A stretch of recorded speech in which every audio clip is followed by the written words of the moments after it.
There we go. All righty. Great. Okay. So again, Nancy Campbell. Next up, Mike Milliken, and let's just kind of work through the exec. And I would like to make the introductions for our two newest, but please go ahead, Mike. Yeah, good morning. I'm Mike. So I'm the vice president of the union. I've been in the union since about 2008. Been the vice president, I think, since 2019. Currently affiliated with Nashville. Good to see everybody. Let's jump over to Alex. Hi, Alex Sharlin, treasurer. Try to look after the money. Bella? Bella Kreklow, I'm the secretary. Get out information best I can. G? Gina Durkin, go by G, women's director, currently based out of Knoxville. Cleve. Hey, I'm Steve Perro. I'm referee director. I live in Louisiana. I've been in Deep South Rugby since 1982. I want to jump in here and give an introduction to our two newest board members. So as you recall, after the elections last January, we had an open position for the men's director. We put out the bat signal and we had 5 very qualified candidates who put their names forward. It was a great position to be in. We had interviews, and the person who was chosen is Cleve Patterson out of Mobile, Alabama. Cleve, would you introduce yourself?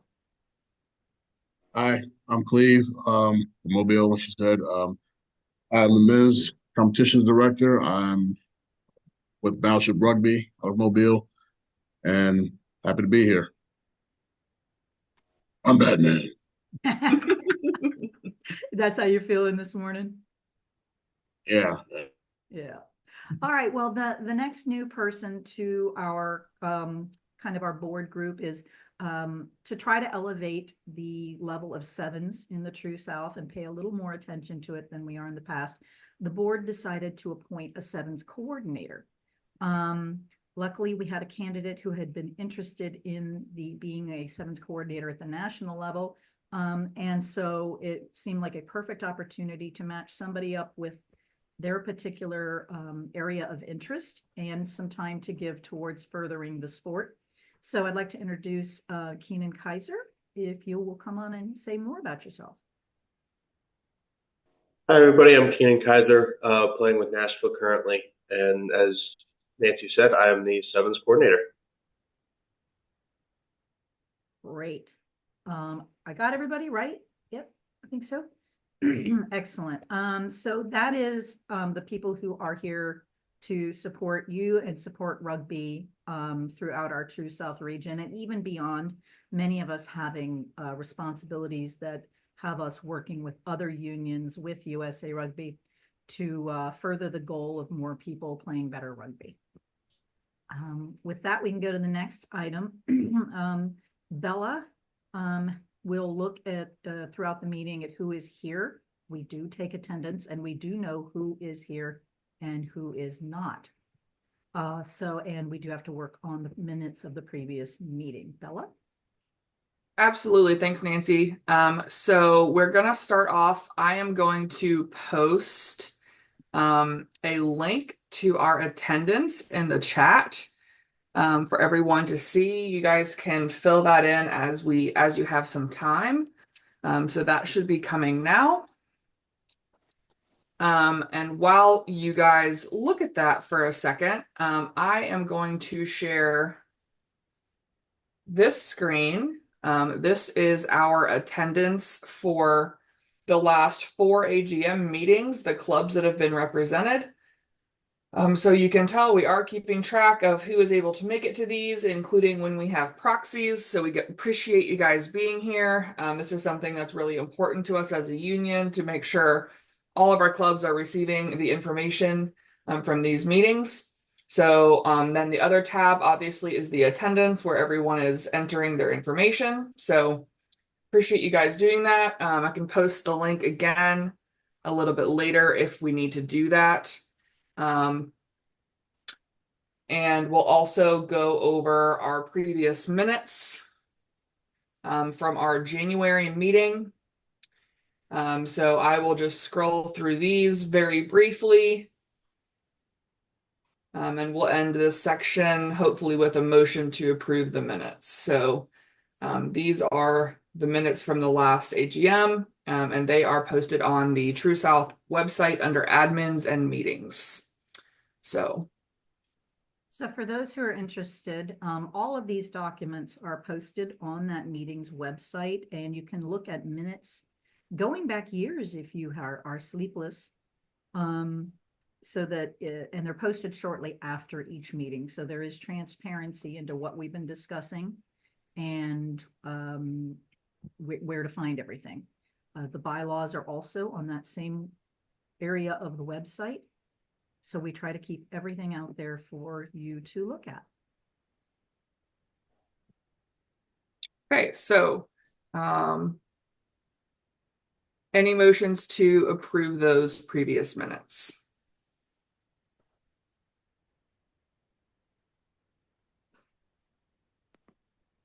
Motion to approve? Second. Sorry, Alex, you can't make the motion. I know. Motion to approve.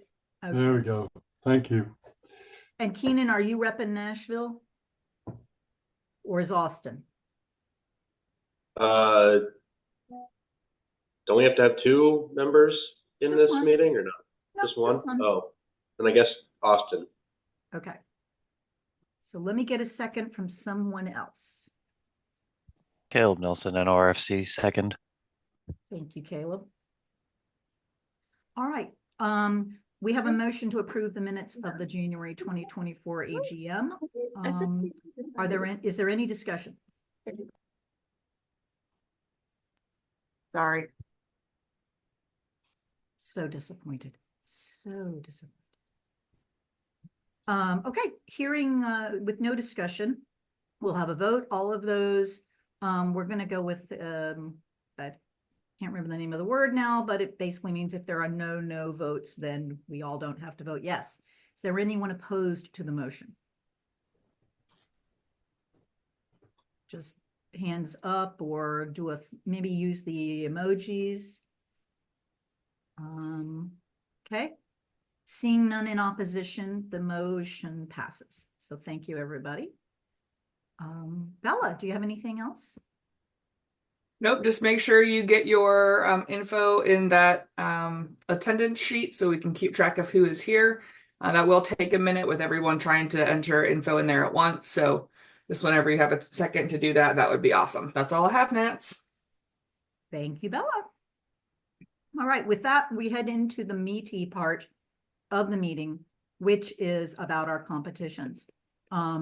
Starting on that, we want to give Brittany with some glitter, giving congratulations to some of the people, just a few of the people in the union who have done great stuff since we last met. The Tennessee Elite and Phoenix Sevens, both of which have members from the True South, maybe not are, repping True South fully, but except for Tennessee Elite and USA Rugby South, who also has many members from our player base for their finish at the RAN tournament in Mexico earlier this year. And then I wanted to shout out to Christopher Lemons from the Memphis Blues, who was the very first person to register in RX for this cycle. Big claps to Christopher. He registered with a couple of roles. He was in there really quick after the system opened, so congratulations. All right, next slide. All right, we want to just give a shout out for an event happening, maybe not directly here in True South, but just over the border in Greensboro, North Carolina. In a couple of weeks is going to be the WER Legacy Cup. So this is the transitional event between the WPL, which is amateur, and the women's elite rugby, which is coming up, which will be the new professional women's league.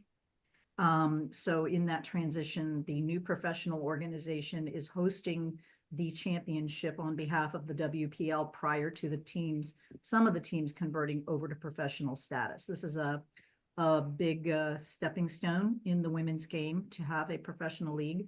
They have announced their first 6 teams out of Boston, New York, Chicago, Minnesota, the Bay Area, and Denver.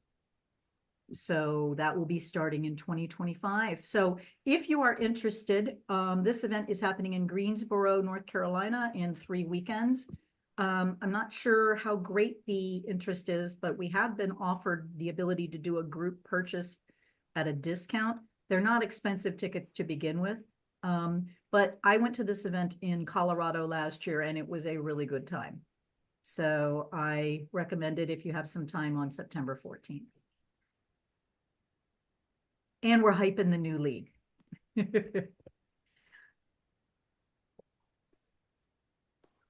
All right.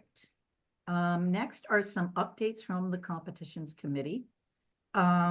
So we kind of want to go over again, as usual. We're going to be using RX more to track our forfeits this year, which is going to automate our process for the fines. So you'll be seeing those emails come through with a little bit more teeth on them. None of these fines have changed. They are the same. Just want to emphasize the information on rescheduling and notification. So we need, if you're going to forfeit, you need to know by Wednesday prior. Friday night forfeits don't cut it. Okay. We are saying that they need to be done in order to be a forfeit with notification. So you'll see there's difference in the fine structure between games with notice and without notice. So with notice is going to be close of business on Wednesday. And what this allows us to do is to have the referees reassigned from a match in enough time for them to, check with their families and their life, and be assigned maybe to another match that either didn't have a referee or, maybe it'll allow a different referee to get the development they need on a match that matches up better to their skill set. So that is Wednesday prior for forfeits to be considered with notice. Anything after that will be considered without notice. And then additionally, if you are rescheduling a match, make sure that the men's or women's director, whomever is your competition director, has notice so they can update RX. People are learning how to use RX better, and there is a website that is powered off of RX that shows when matches are occurring. So for people who are out there looking to see, when does Mobile play their next match? If we don't update it in RX, it won't show online. So a lot of these things are based on keeping referees assigned properly, reducing forfeits if we can, where it happens the night before and you've got food planned. Nobody likes that. So those are those reminders, which are the same as previous years. Next slide, please. All right, RX. Loving RX. It is so much better than what we had before. And we're all really, I think, hopefully getting much better at using it as time goes by. So it was rolled over August 12th from the 2024 to the 2025. So some things for admins to do. So hopefully most of the people in this room are the admins, or we'll be talking with the admins. Number one for this year that we're really pushing, we started talking about last year, is to update your club location on your club record. So with all of the hoo-ha around the rugby in the Olympics, people are coming out of the woodworks looking for rugby. And there are find a club features on the senior club page. And if they don't know where you are, they can't find you. So if you put in, at least last year until it was fixed, I put in Nashville and some of our clubs didn't come up. So you want to have your club location updated. You don't have to put the street address. You can just put city, state, and it will work. So, you don't need to put, my house on my street, but do put, BFE, wherever. So that'll help them find you. Secondly, at each turnover, the team admin role, that is those people which you have given access to update the rosters, get reset. So you have to go back in and designate those each competitive season. So if I were a team admin for the Murfreesboro Minotaurs last year, I am no longer. So someone would need to go in and do that for me again. So remembering that team admin is different than club admin. Club admin is persistent. Most of you are club admins and you register in the admin and volunteer role in addition to being your player role or your coach role or your referee role. So those are persistent. So you, when you go in and re-register, you will still be a club admin. However, the team admins get cleared.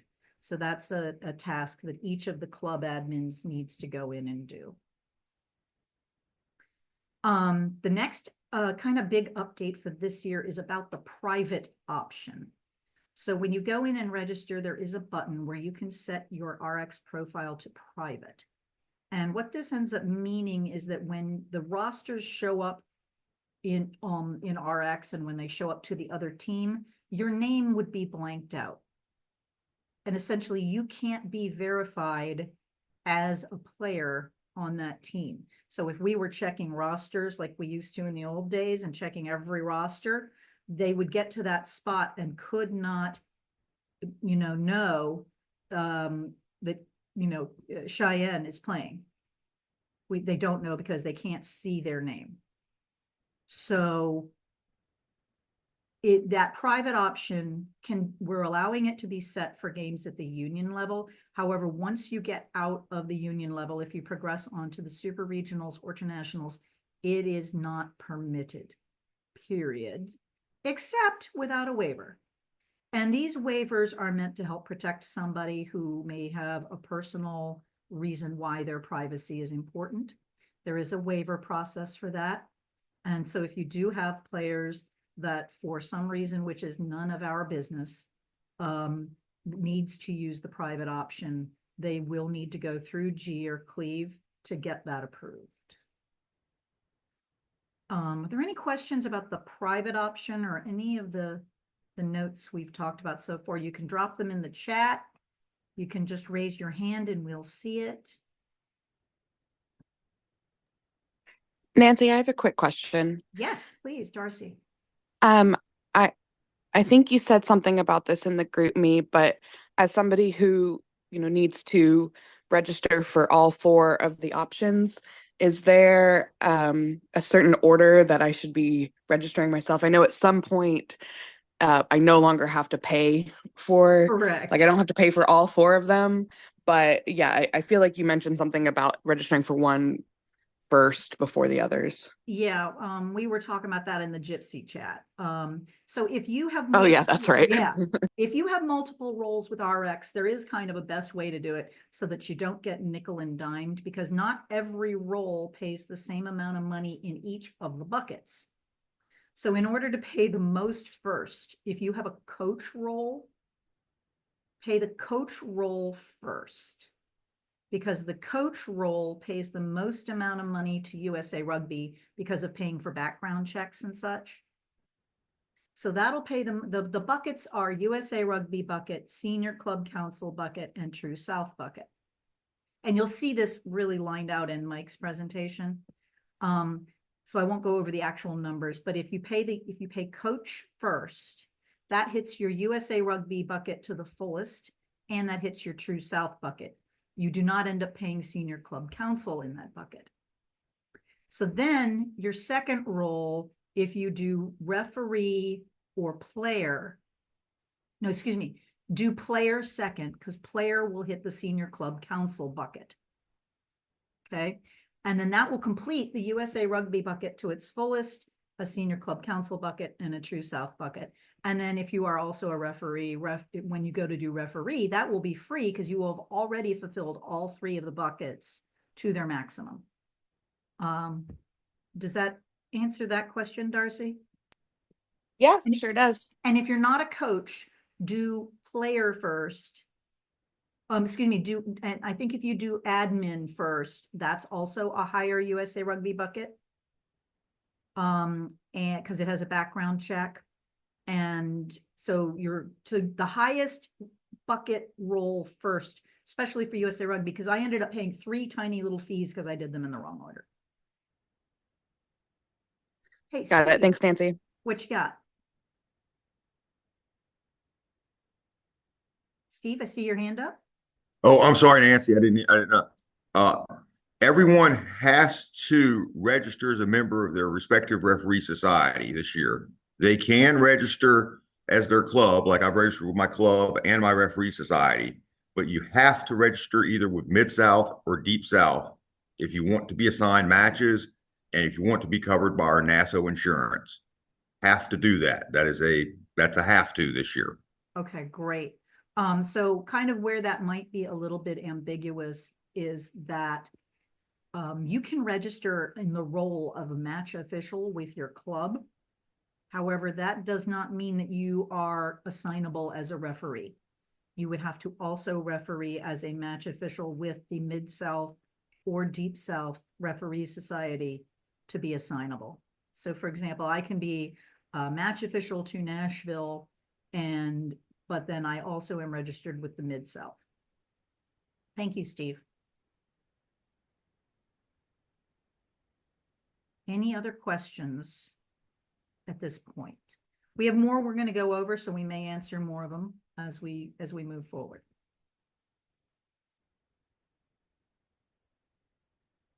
Okay, great. Next thing is making sure that your club pays the USA Rugby club fee. This is a $50 fee plus like a $1.50 service charge. You do that under administration, my club compliance. And the bank accounts that you have already, I think the bank accounts you already have attached will be used to pay that. Most of you have done this before. I think we only have a couple of new clubs from last year, and they are clubs that are just kind of getting started. So we'll be, happy to work with them individually. And then lastly, there is a new feedback mechanism put together by the Senior Club Council and USA Rugby on RX. So if you have particular pain points with RX, we have two people from our board, Bella and Alex, which have access to a new spreadsheet of tracking of things that people are suggesting to change about RX or that are pain points. So you can pass those on to Bella or Alex, and they will make sure that they get logged for attention by the company that created RX. All right, next slide, please.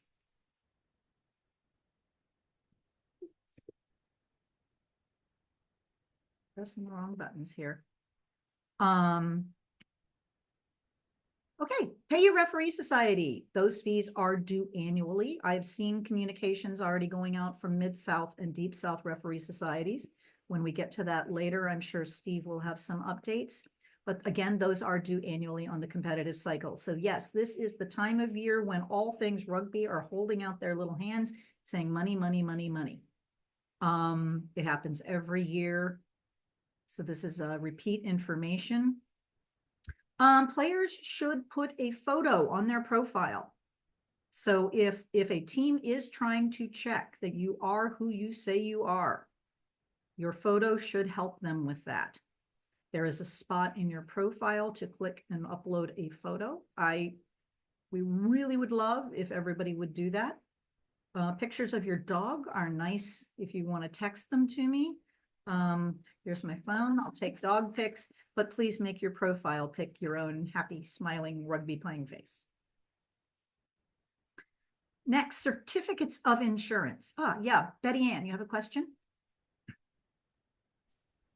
Yeah, hey Nancy. I just wanted to see if it's possible for the club admins to actually add pictures for their players.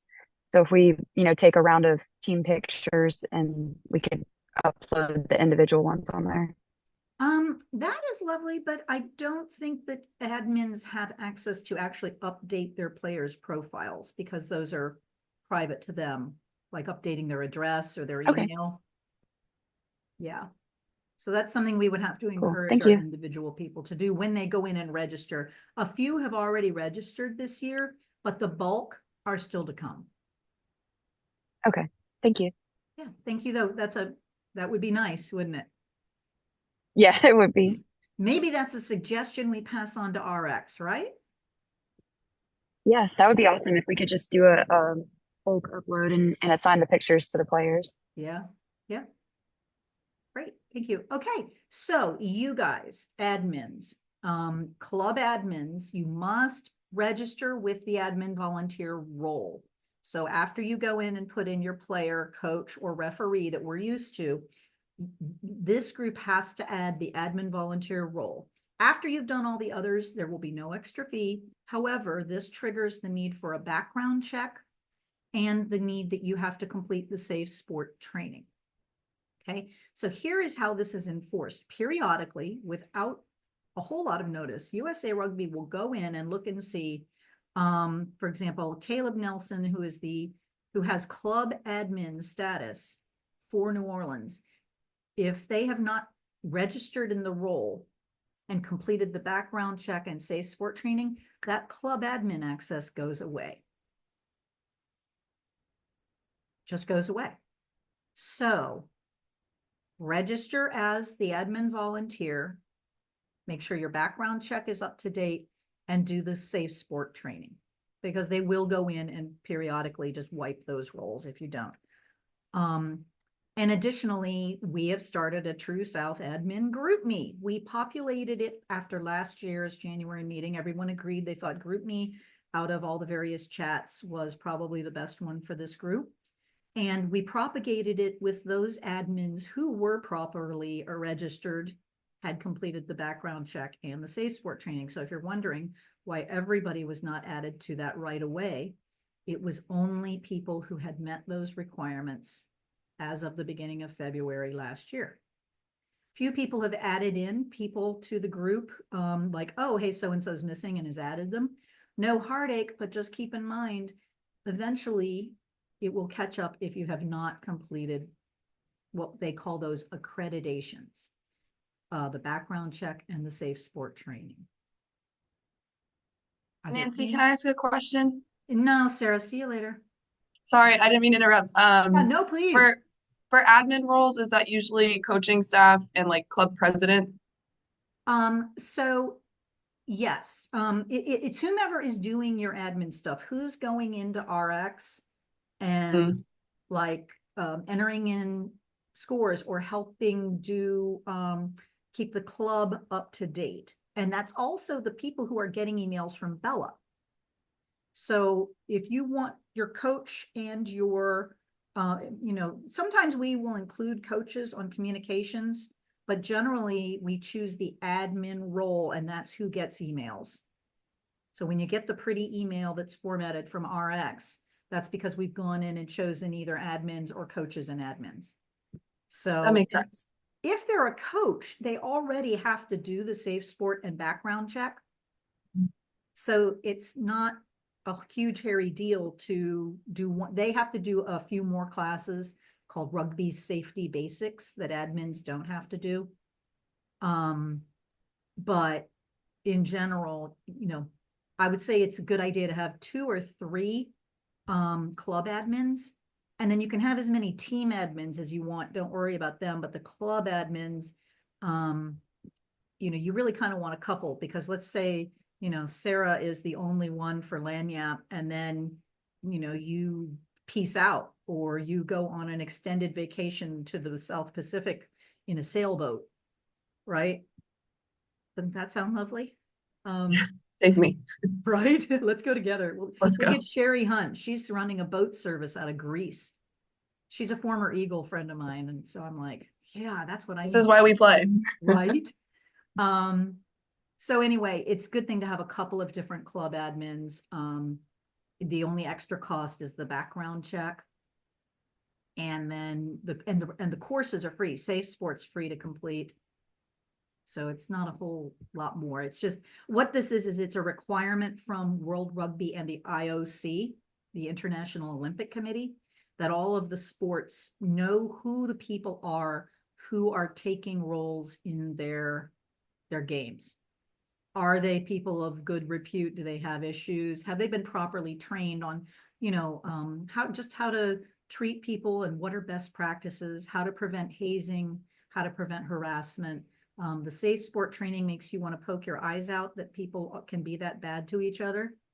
However, it is an eye opener that these kind of things are happening in sport. And it's up to us to be educated to keep those things from occurring. Great. Thank you. Good questions. Any other questions at this point? Bella has put the link to the GroupMe chat in the Zoom chat. We're all just chatting. So we're happy to have more admins join that, but we really would, the point of starting out with the fully accredited people was to make that point that those things have to be done. Occasionally, I will send out emails going, hey, you're missing this, but it's not something I do on the regular, just kind of when I think about it. So stay up to date. All right, Ella, next slide. All right.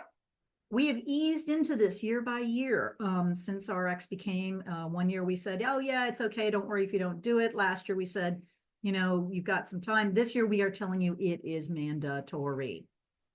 Every match you play should be recorded in RX.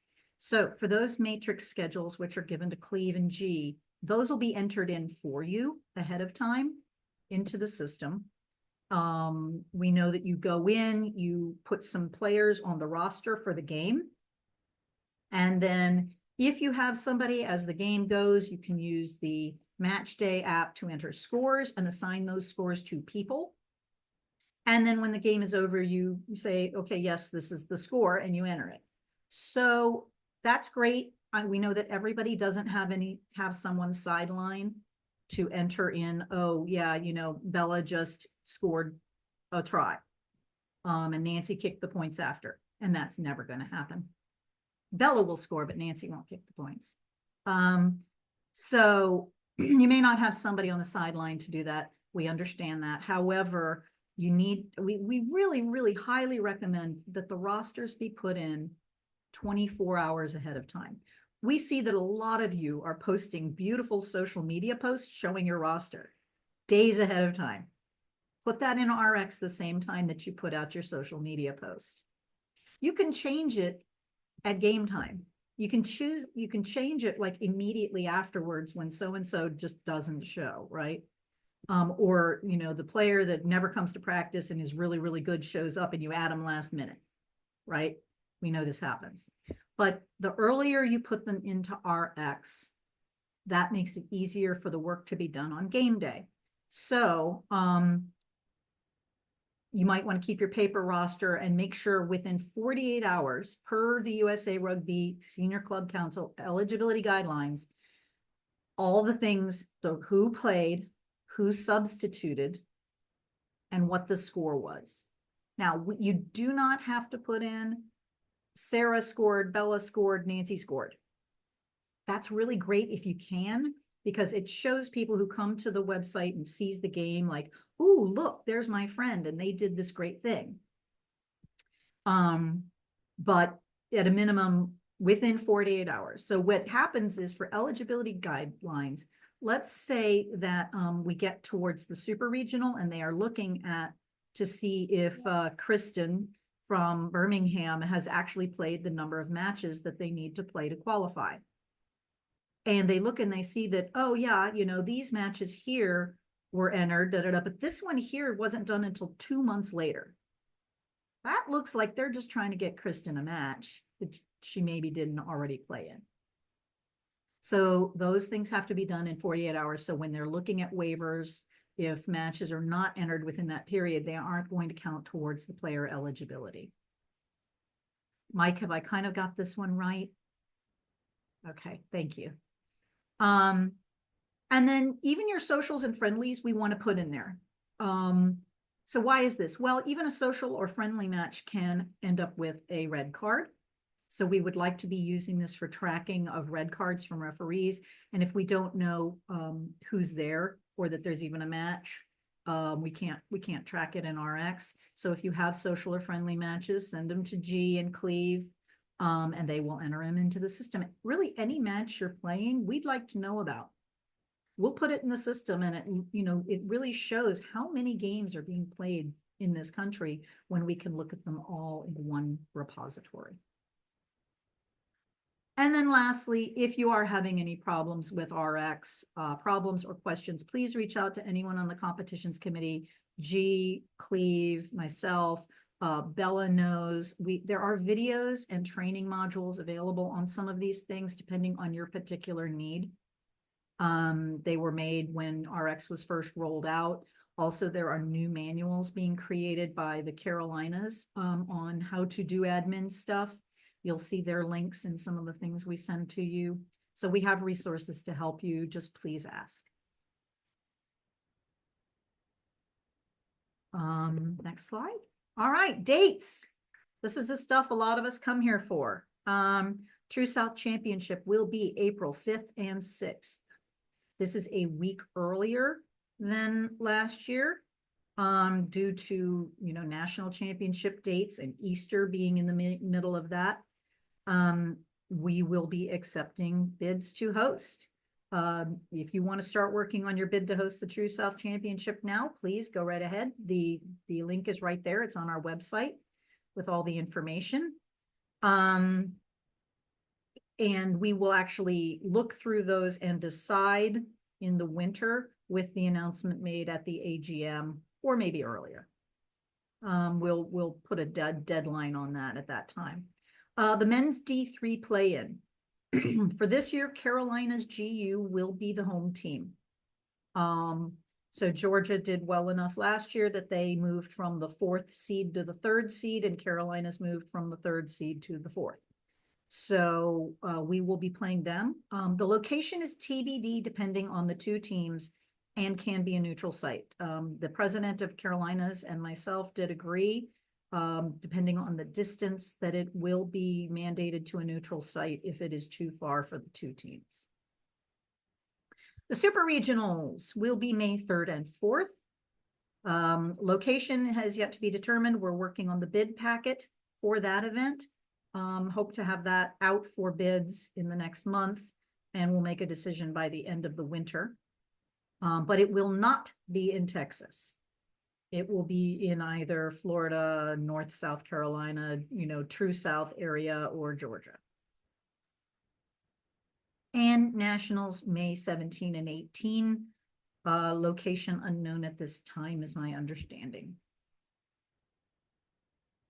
All right, questions about all the dates. I know this is what a lot of people have been asking me about. Yeah, I have a question, Nancy. Yeah. It's Sarah Barber. What is the men's D3 thing, because I don't play on the men's team. Okay, well, let me explain it just a little bit. So the Gulf Coast Super Regional is made up of 5 unions. And we know that 5 doesn't make a neat bracket. So in the women's D2 and men's D2, only 4 of the 5 unions have a competition.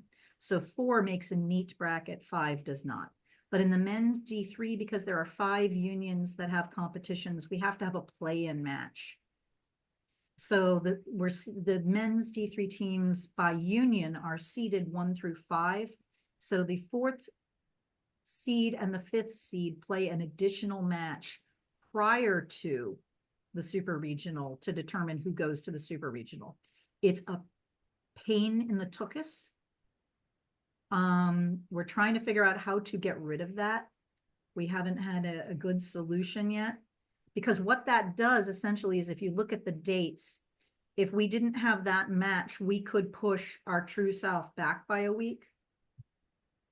But yeah, that's kind of why I asked, just because it was incredibly hard to fit all of our matrix games in around everyone's schedule, and having to run Nash Bash.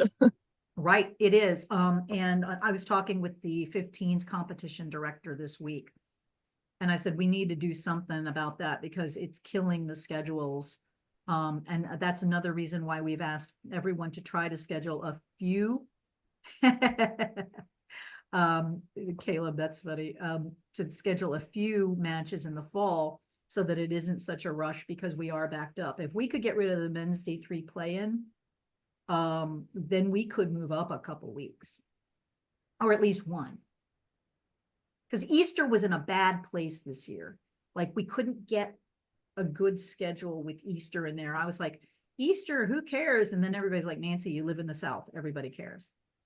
It's like, okay. It's fine. I don't care either, Nancy. I'm with you. Yeah. Does that answer your question, Barbara? It does. Thank you. I appreciate it. BA?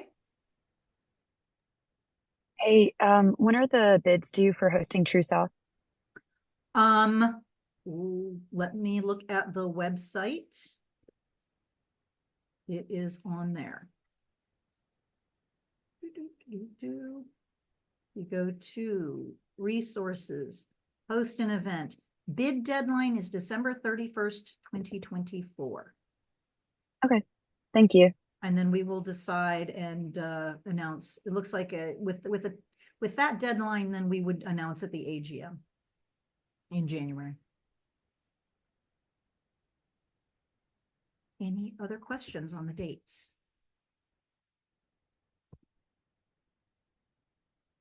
All right, cruising right through, y'all.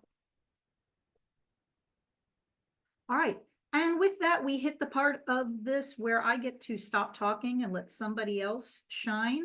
So I'd like to introduce G, and she will take it away with the women's competition report. G. Thanks, Nancy. You do such a good job, though. Cool. So we have the development weekend coming up. Last year, the admin program kind of went on a hiatus. We used to host it prior with this weekend, but it's back. Alex is available, and it's open to any club leadership, or those aspiring to be a club leader, or anyone that's generally interested in it. Alex, would you mind talking about what you'll go over in the program? I'm there. What would you like? They're just a general rundown of what they get to take away from it. Well, the idea is to give some hints and some discussions on best practices in running a club. And so we cover 4 general topics: governance and ways to improve the way the club is organized, marketing, especially around recruiting and possibly around fundraising. Then we also talk about some finance stuff, best practices there. And then finally, just general concerns. It lasts, this time it will last 3 hours, and it's going to take place at the same location as the camp. So it's going to be right there. In past iterations, we've been at a hotel a little bit away, so we had to finish a bit early. This time we're able to start an hour and a half later, which is always good to get some extra Z's. Okay. Thanks, Alex. I highly recommend anyone that's in leadership and around the area or already coming to the camp to attend, especially those like starting a new club as well. I will try to bring lunch over to you all at 12:30 for those participating. That way you can still converse, share ideas between your clubs, and get a free lunch as well. The camp that we host annually will be Saturday and Sunday in Birmingham. It's the same location as last year. Forgive me if I'm saying it wrong, but Sickard Hollow Complex Turf Field for anyone participating, so you all know. The main feedback that we got after sending the form last year was the variance of levels between the breakouts of beginners and intermediate advanced. Prior years, the feedback was to have a division. So the feedback this year is to have a little bit, maybe a rubric involved. So anyone that registers for the camp will be sent a player's rubric to kind of identify where their skills are. And the guest coaches may actually like divvy out between skill sets, depending upon what the breakouts are. But one, super appreciate everyone sending feedback from the camp. I think it's like 1/3 that participate end up giving us good pointers for the next year. Are there any general questions about the camp? We are seeking probably a few more volunteer coaches to help out. I'll send a nice long email tomorrow to the club contacts that I have. G, did you say there's a referee course associated with that this year as well, or no? No, not this year. Okay. Yeah, I think Steve might lay out some that are coming up for us later on. Good question. Hey, this is Mike Annis from Atlanta Old White, new president, and excited about the admin program. Do you have a link for registration? And what are the things that I'm new to this, so what are the things that this development weekend covers? And a link where you can get to the registration for it. So the admin program is just that working session with Alex. The camp is women's only at the moment. I think a main goal would be to get a high performance committee, which we'll talk about later, up and running. So this can be an all inclusive event next year. I think that's something that everyone has wanted for a while. And so we really love the volunteers and the infrastructure to make that happen. So I guess that could be a general call for everyone. Does that kind of answer your question? Absolutely. No, that's awesome. Fully support that. Is there a volunteer link as well? So we can get some, so I can come out and help out. Anyway, no, I know when you register, they'll pop up as a player, or maybe actually all of them, asking if you're interested in joining a committee. And those have those laid out, and there's a high performance one. And I think that's how we're going to generate help for that. I know that might be maybe a takeaway that we can also just blast everyone just in case they didn't fill in that form for later. Those interested in helping out and volunteering for these kind of events. Okay. Hey, G, April here from the Half Moon. Yeah. I was wondering, is this something that a college club could go to that's trying to get back on its feet, even though they're not part of our union? Is that outside the scope of this? But I'm kind of curious. I'm sending mine. Okay, awesome. Thank you. It's definitely open to anyone. There's just the caveat of the registration part if they're not already registered with US Rugby. But the link does, if you scroll down, has a weekend registration with US Rugby. That's the only requirement we need for anyone that participates is to be registered for USA Rugby. And there's a weekend version of that, so you don't have to pay the full price. Those instructions are in that link too. Fantastic, thank you. It's open to anyone. Actually, a great question leads into kind of what's the incentive if I am a member? The incentive lies with the clubs, for women's clubs. We will help subsidize the hotel costs. And that's it. I think I've included that in the link too with those details. It's just a portion and the rooms have to be filled, but definitely email me. Make sure my email's on that link. If you have any questions as a club admin, getting your club ready to have a hotel room there. Hey, G, this is Sarah with Lanyap. I was wondering about players who, if we're not running a one-on-one camp this year, we'll have some people who are brand spanking new to rugby. Do you think this dev camp would be a good fit for them? 1,000%. I know with the player rubric, there will be, the hope is to have different breakouts where we weave in beginners and advanced in and out, depending on their skill set. So the thought is if they're not great with passes, there'll be a passing one for pass beginners, etc., or tackling. The coaches are laying that out now, but there will always be opportunity for those that are brand new too, to make sure that they're getting the skills. It's just us trying to figure out how we can also help those that are intermediate and advanced as well.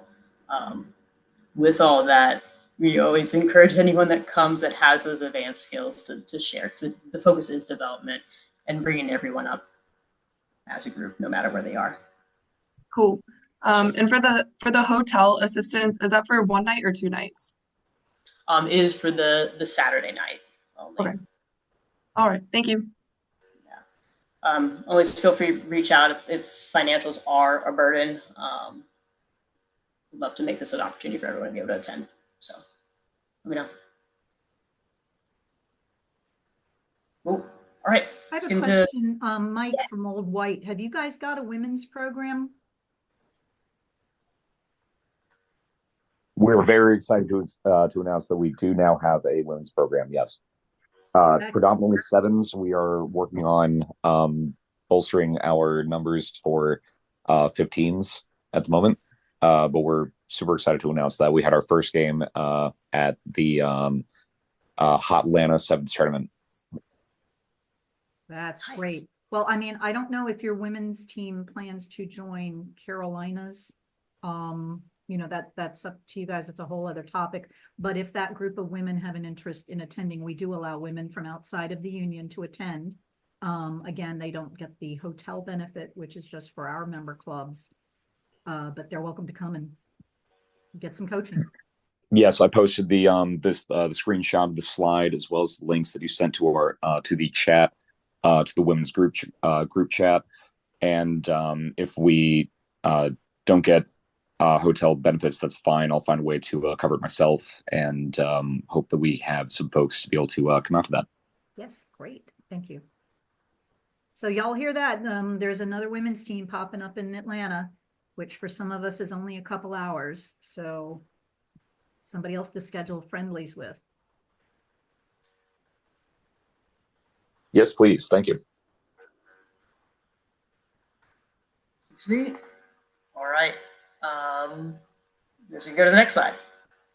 All right, so a recap for last year.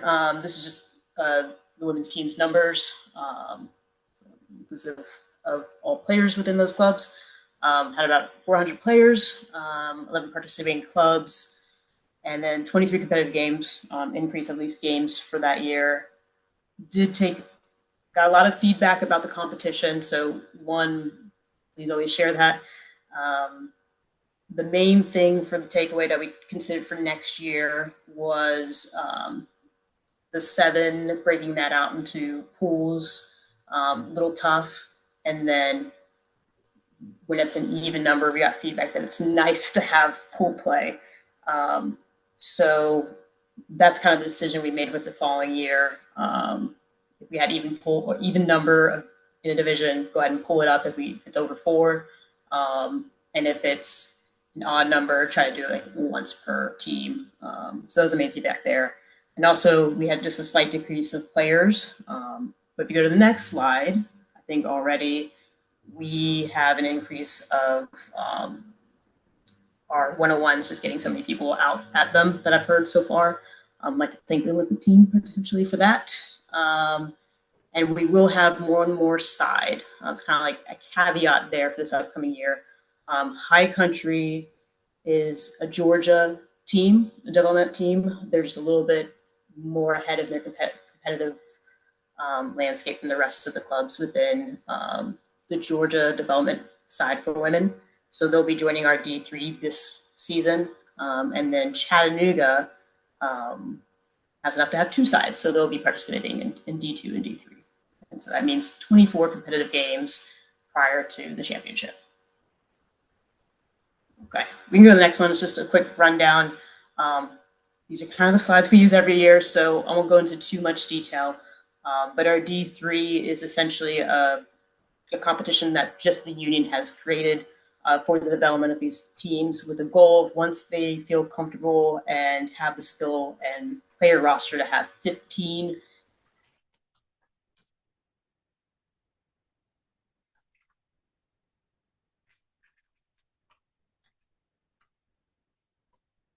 Did G freeze for anyone else? Yeah. Yep. Yep.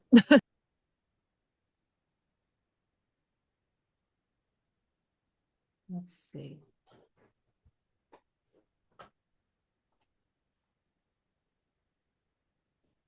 Send her a message. All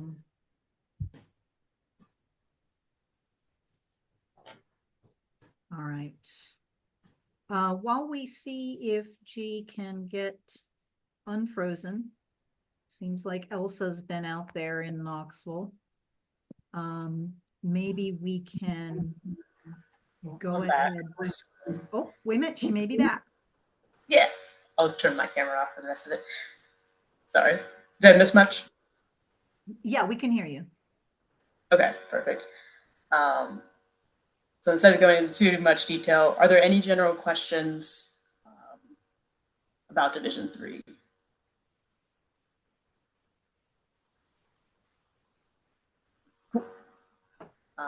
And just, I guess, a thought for later is how we can make sure our games are close to 15 registered players as possible to get 15s going.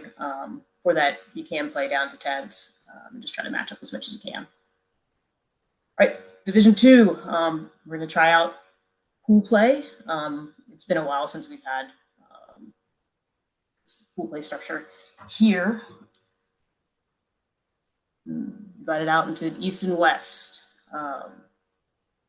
The main thing that's different from last year, and I think we kind of ran through this with the RX, is whatever you submit the match within 48 hours, it gets kind of locked in. So those players get counted to that playing total at that point. Remember, you have to have 2 matches for all your players for whoever becomes a True South representative past our playoffs. So with that, if you could all consider whenever you enter your matches, try to get them in within 24 hours if you can, just in case they need to be reopened by me. So I have a day to open it up for you all to fix it. So you can close it out and it can be 100% right for your players counting towards their matches within that 48. So any general questions or thoughts here?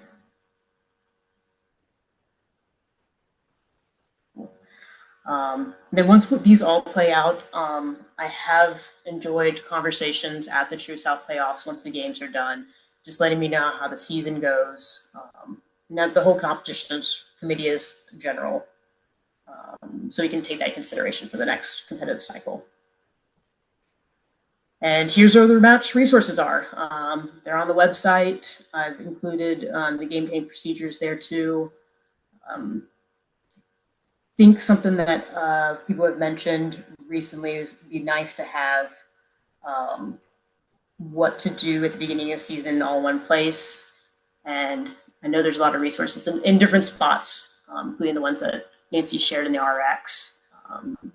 Trying to figure out if there's one spot we can put a lot of those links into. So you have to go to these 4 different spots on our site. But I'll think through that one. And that's what I have for the women's. All righty, great. Thank you so much, G. Are there any open questions for G? Hey, I have a quick question. Yeah.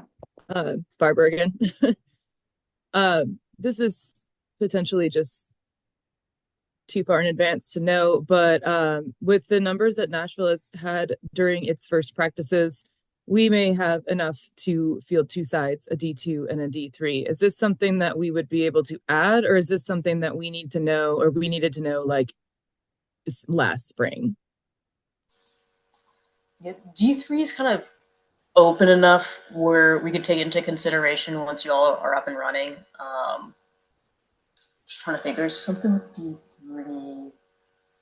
Get back to me because I think one of the participants don't want to be involved into the next step. So I'm a little bit more open with D3. I think D2, like obviously matrix roles and everything else, it's kind of set, you know. Yeah, no, that's fine. This is, oh, go ahead when you're finished. Go ahead. Oh yeah, this is Courtney from Chattanooga. Just unofficially, we've also had really high numbers, even with our D3 side coming, so not necessarily like for True South specifically, but we're also thinking of that we may need to add a few more matches. So we may be interested in that if you guys are even just looking for like, you know, fun friendlies, if it's not official or anything. So you guys can get in touch with Sarah, whoever your match tech is. If you're looking for more matches, oh, perfect. There you go. Okay, so she probably that's not like 100%, but we've also had really great numbers, and we think that we might even need even more matches than we did. So we would definitely probably be willing to maybe schedule something, a doubleheader or just an extra weekend, especially, you know, with us all being so close. So yeah, I'll get with y'all on that because we could maybe do a D3 after our D2 matrices. Sure. Yeah. Okay, cool. Thanks. Can I ask you a quick question? This is Dominic from Old White. Yeah.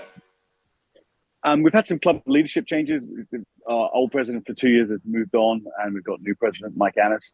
I just wanted to double check. Atlanta Old White has started a women's program. It's our 50th anniversary this year, and we're making strides. Mike or Zach, who I think are on the call, are we officially like an affiliate women's team in this union or not? Or I thought we were, according to Benny, but I just because we're talking about women's in the True South, we're fledgling. We're just trying to get it off the ground. But are we officially a team, Nancy, or can anyone answer that? Old White is not official to the True South, so y'all don't have a vote. Quickly, That's a Scott question. Okay. Yeah. So officially, y'all are Carolina's members, and your vote on like union things, like who to elect, and goes through them. Your men's D3 are officially in our competition, but not a member of our union. So if you wanted your women to be part of what we're doing, I know Georgia is, excuse me, y'all are Carolinas. I don't think Carolinas has an equivalent, do they, G, to the D3? No, they don't. I haven't been made aware of it yet. So that would be a conversation similar to maybe Nashville bringing in a D3 now, or even if you guys have a year to develop and you'd like them to play with our D3, that would be a conversation we could have like next spring, just like we did for your men's D3. All right, perfect. Thanks, Nancy. That's what we did with High Country Women earlier this spring. They came to us and said, Georgia doesn't have a development women's league. So we'd like to be in one. Now I know Georgia is thinking about one for the future, Georgia Union, which you guys could apply to be in, or you could apply to be in ours, because we know Georgia and Carolinas are not playing well right now. So, but we're the friendliest union in the country, so come on down. That's why we're here. Thank you very much. You're welcome. Thank you, Dominic. Any other? Hey, Nancy, I had a question. It was about Division III women's. Is there anything that will be past South playoffs for them this year? I was curious about that. That is a conversation I think that is ongoing, right, G? Yes, definitely have a few other Texas reps interested. So hopefully there'll be something afterwards. We just have to figure out those logistics and then make sure that either it can be involved in this in the super regionals or something like that too. Yeah, there is conversation between the presidents who are doing the super regional decisions about having women's D3 something at the super regional. We know that, you know, by definition, the D3 teams are developing and they may not be able to travel far distances, but depending on where it is, there may be enough of them near that we can put something together. We don't want to stress out a developing club by, you know, saying, no, you have to go to Miami, you know. So it is something we're considering. In addition, the True South board, we had a conversation the other night, and we are actually even thinking about trying to extend something similar for men's D4 for the social men's clubs, but I'll let Cleve talk about that when we get there. Cool. Thank you for giving me your insight on that. Yeah. All right. Any other questions for G for women's competitions? All right. At this point, we have been at this an hour now. So if you can use the emojis, maybe thumbs up or thumbs down. Do we need to take a nature break at this point? Or do we want to go through Cleve's report and then take a nature break? Everybody's probably had their coffee now. I say we keep going. This is April. Anybody out there definitely need a break? Mike, no break? I'm rolling. We good. All right. Okay, we're gonna beaver through this then, and I'm gonna turn it over to Cleve Patterson to give the men's report. All right. So this is the end of the season recap from last year. There were roughly about 940 men's players, give or take. There were some that were repeats that were listed on RX. So that some of the men's players that were listed were repeated for whatever reason 3 times. So this number may be skewed a little bit, but it was roughly around I would say maybe 900 men's players. There were 17 active competitive clubs in D2 and D3, and there were 39 out of 49 competitive games played. The other 10 were essentially forfeits, which is fairly good. We want to try to limit the forfeits a bit, but playing 39 competitive games is actually pretty good. Next slide. And so these are our D2 teams. Again, this nothing different from last year. And full disclosure, in updating these slides, I kept putting 6 matrix games each, and that's kind of I was thinking of what's needed for super regionals, and I'll get to that first in a second. But actually, since we have seeding, and since it's going to be 1 versus 2, or for Division Two, 1 versus 4, 2 versus 3 for the True South Championship. Each Division Two team are to play all the other teams. So you have 5 games to play, 5 mandatory matrix matches, and then you'll play your fifth. Your sixth at the True South Championship to move on to Super Regionals. Again, follow match competition matrix rules. You'll see that later. Next slide. Speaking of D2, we're also asking that the D2 teams. I spoke to the D2 membership a few weeks ago regarding playing some teams out of the Carolinas in the cross union competition. We got pretty positive reviews, but we tabled it to next season because there are more questions that need to be asked and answered, and such a short period of time.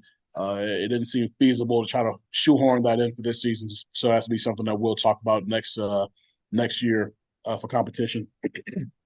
But we're suggesting that the easternmost teams do set up some sort of competition with the Carolinas, just so that there's competition. There's only three teams out of that union in Carolina. So just to kind of get some more competition, we are asking that the easternmost teams do set up something with them. It's not mandatory, but just to kind of get something to get something played against them. Next slide. And you have a question from Scott. Hey, Scott. Yeah.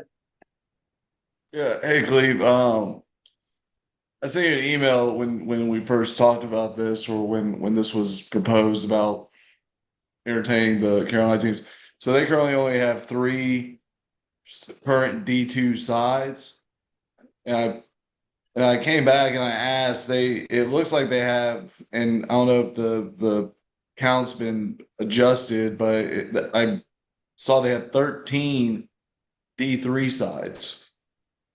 What's the reason that they're not promoting from within? I have no idea. Okay.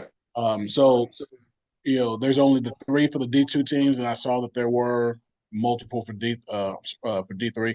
I'm not really sure what the situation is over there. If you look, I can help. I can help answer some of that. Yeah, I was going to say, they attempted to they did some D3 teams, and those teams instead decided to leave the union and join Georgia. Yes. Rather than be promoted.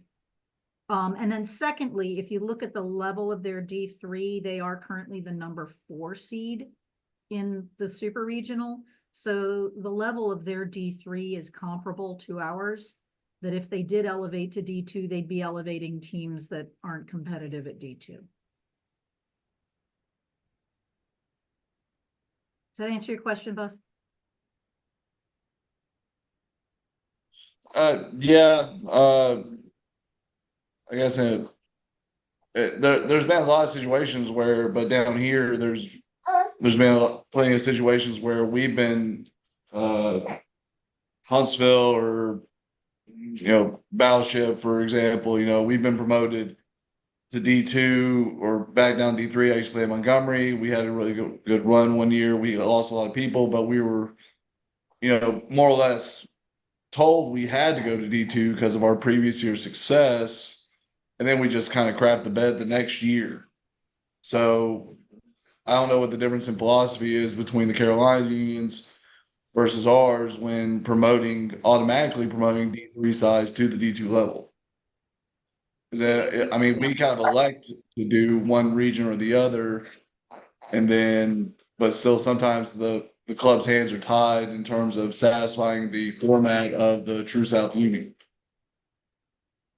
Yes, and it is a constant flow when you're looking at promotion and relegation to try to figure out the right mix, because even somebody is always going to lose every match. So not every, each match someone loses. So 50% of the time someone is unhappy. It's just, and so it's hard to try to balance between D2 and D3. And I understand that frustration. The thing, like I said, and Dominic reiterated, was Carolinas did try to promote some people. They tried to promote, what was it, Dominic? Savannah and Hilton Head. And they both said, well, we're out of here, and they joined a different union. Yeah, that's correct. And I think Scott mentioned on a TGRU call a few months ago, and you may know more about this, Nancy, at that level with Scott, something about you in the new world, that's never going to happen again. Correct. Georgia will not be allowed to accept these teams. Could Yes. you explain that bit? Because it feels like that, I don't know what it is, but it felt like it had more teeth Yes. than it ever So had before. Could Senior you, I think Club it's important Council, you explain that. yeah, Senior Club Council has passed rules that say that a club cannot change unions without the approval of the exiting union. So if, again, now this year, not last year, but this year, if Carolinas tries to promote someone from D3 to D2 and they refuse, they can't go to another union. That will not be allowed. Like, they won't be moved in RX from one to the other. It's just not going to be allowed. So they're kind of going to have to accept the promotion or not compete. Which we don't want that to happen to anybody. But when you've got clubs that refuse to accept promotion, what can you do? Everybody wants to win, but not everybody gets to win. I'm not giving out participation trophies. I'll give out hugs, but not participation trophies. So yeah, that is unfortunate, Scott, that, it went down that way. But so in the meantime, we're just going to try to do our best to provide some more matches to the Carolinas teams that need other competition other than each other. And we are looking at ways to try to rectify some of this imbalance for future seasons. There's a couple of ideas in the mix right now. The one Cleve referred to, where we might actually combine our D2 leagues into one. And there's another idea floating around out there that I'm not going to elaborate yet on until we have more details. But we're looking at ways to try to make it more balanced.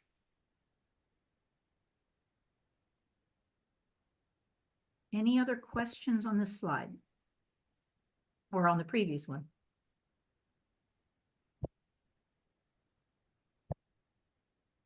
Thank you. And Mike has dropped the transferring union policy into the chat if anyone would like to read it. Thank you, Mike. And so for D3, each division, D3 North, D3 South, they each have 5 teams. I believe last year, the North had 6 teams, including McMinn. McMinn has now has been dropped down to D4. So now there's an even number of teams in each division. And same as it always been, qualify for the True South Championship. First and second place from each union, from each division. Number one plays number one from the North plays number 2 from the South. Number 2 from the North plays number 1 from the South in the championship, and then winners take all and go on to super regionals from there. So nothing different from that. Just make sure that you turn in any sort of post-match information, game information within 48 hours. That'll help us out a lot. Caleb, yes. Yeah, so last year for Matrix play, New Orleans and Crescent City, we played each other twice. Are we only going to play each other once this year? Yes. Awesome. Thank you so much for that clarification. No problem. No problem. I mean, you can play each other twice, but only one will count towards competition as far as qualifying. So the first one will count towards you going, or that'll count towards the competition. The next one would just be just a match that you have scheduled. Another question, Caleb? Or is it the old hand still Nope, old hand's still up. Thought it would go down automatically. up? Okay. Next slide. And these are our D4 teams as of right now. Battleship Hartsville, Murfreesboro, Nashville, Panama City, McMinn, Mississippi Gulf Coast. As of right now, I believe they're going to be moved to the inactive status. I think they've only had one person to SIP with them. They've been inactive for the last few years, so they may be moved to the inactive status. But these are our D4 teams going forward for this season. I highly encourage the D4 teams to record your games up to RX. We'll make a tab to include your matches, include those in, so that we can keep a tab. And also, in case you want to move up for next year, that'll be a way for us to keep track of who's done what, how many games been played, so we can move them up. And also, speaking of scheduling, and this goes for D2 and D3 teams. I'm still waiting on schedules to be submitted. Please have those in ASAP so that we can upload those and so that we can start scheduling referees for those matches. We're kind of behind the 8 ball a bit because we're waiting so late. But again, in this call that I made a few weeks ago with the D2 and D3 teams, this is going to change. We're going to have our schedules submitted prior to the summer of next year. So get on that right now so we can start getting that and I can get your schedules uploaded. Hey, Cleve, Can can I chime in for a second? Sure. Here on this Division 4, a couple of clubs I'd like to shout out besides Mississippi Gulf Coast Land Sharks, who are, rebuilding.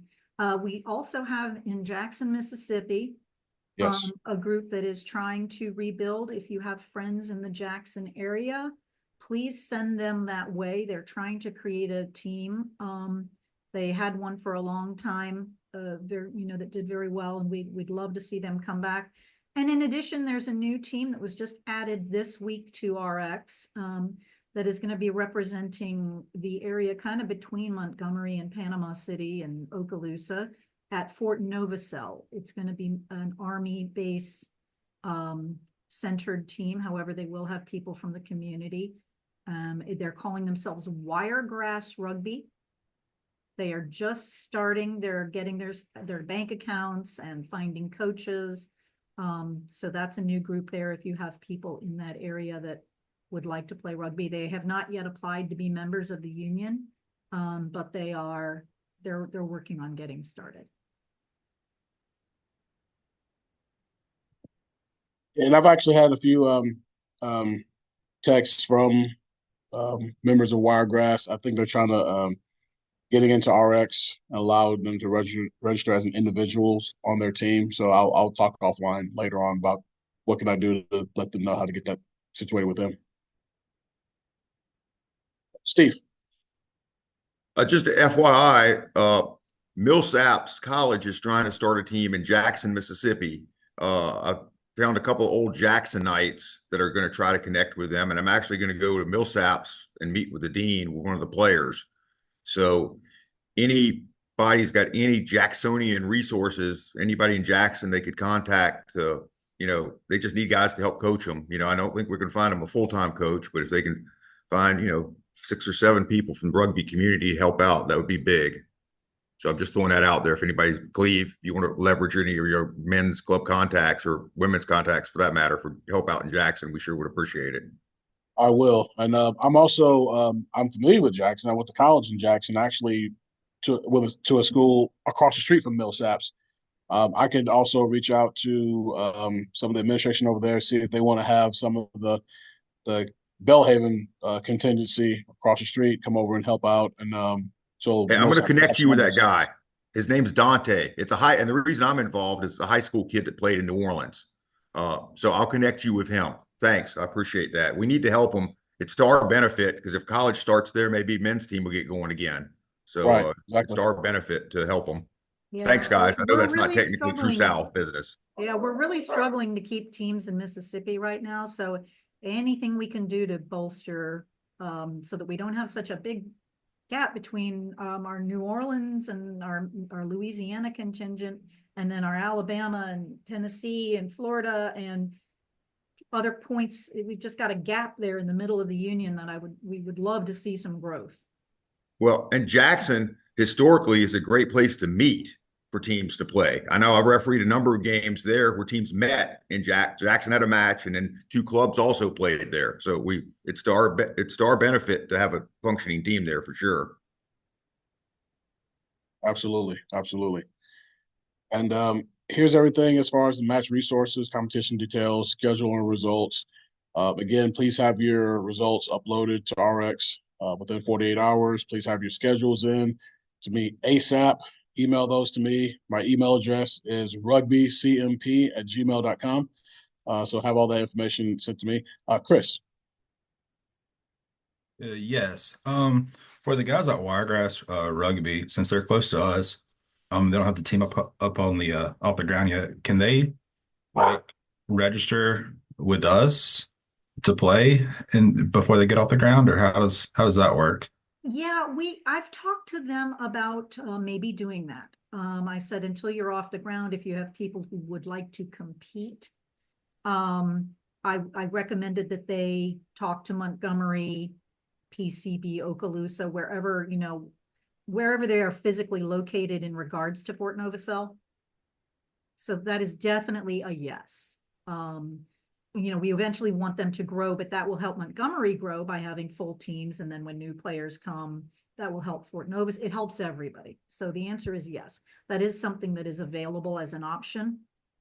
And we did the same thing with Jackson. So for example, some of the people who are with the Jackson group are actually playing for, I think, Crescent City. But they are organizing and getting Jackson growing. So that is a yes. All right. Anything else, Cleve? That's it. All right. Thank you. Thanks so much. So, the competitions reports are a lot of what happened last year and what we have going forward to next year. So in the competitions area, we still have other areas to cover, but in the competitions area, are there any questions that you came here to have answered that you haven't heard about yet? We can let you know if they're coming up, or if we haven't addressed them, we will address those now.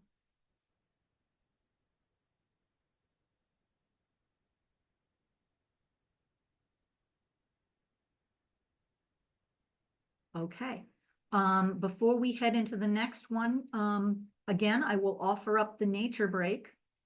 Don't want anybody sitting there suffering. You know what? I am going to have an imposed nature break. And so we will break. It is currently 10:26. We're going to break until 10:45. So you get 19 minutes to refill your coffee, take your dog out, whatever needs to be done on this beautiful Saturday morning.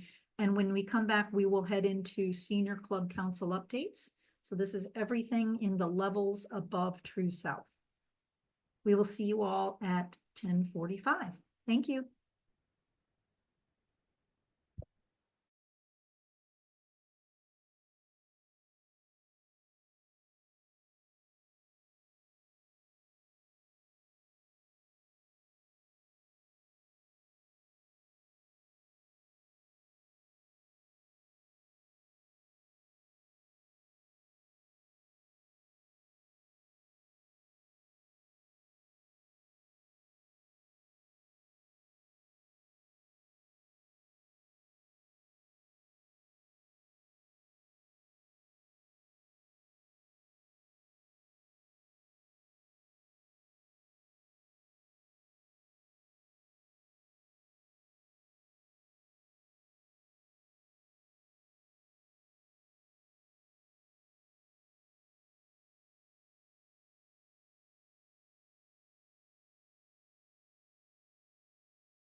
Before you start, Mike, before you start, Cleve did have one reminder from his report. Yeah, just I was messaged offline. Please remember men's division D2 and D3. Um, please include a matrix match in your fall scheduling. Again, that helps us secure referees um, for the spring if we don't have everyone setting schedules for only matrix matches in the spring. So please, if you can, schedule one or two matches, matrix matches in the fall. That'll help a ton for both for everyone involved. Thanks, Yes, thank you very much, Cleve. Andre. Question from Andre.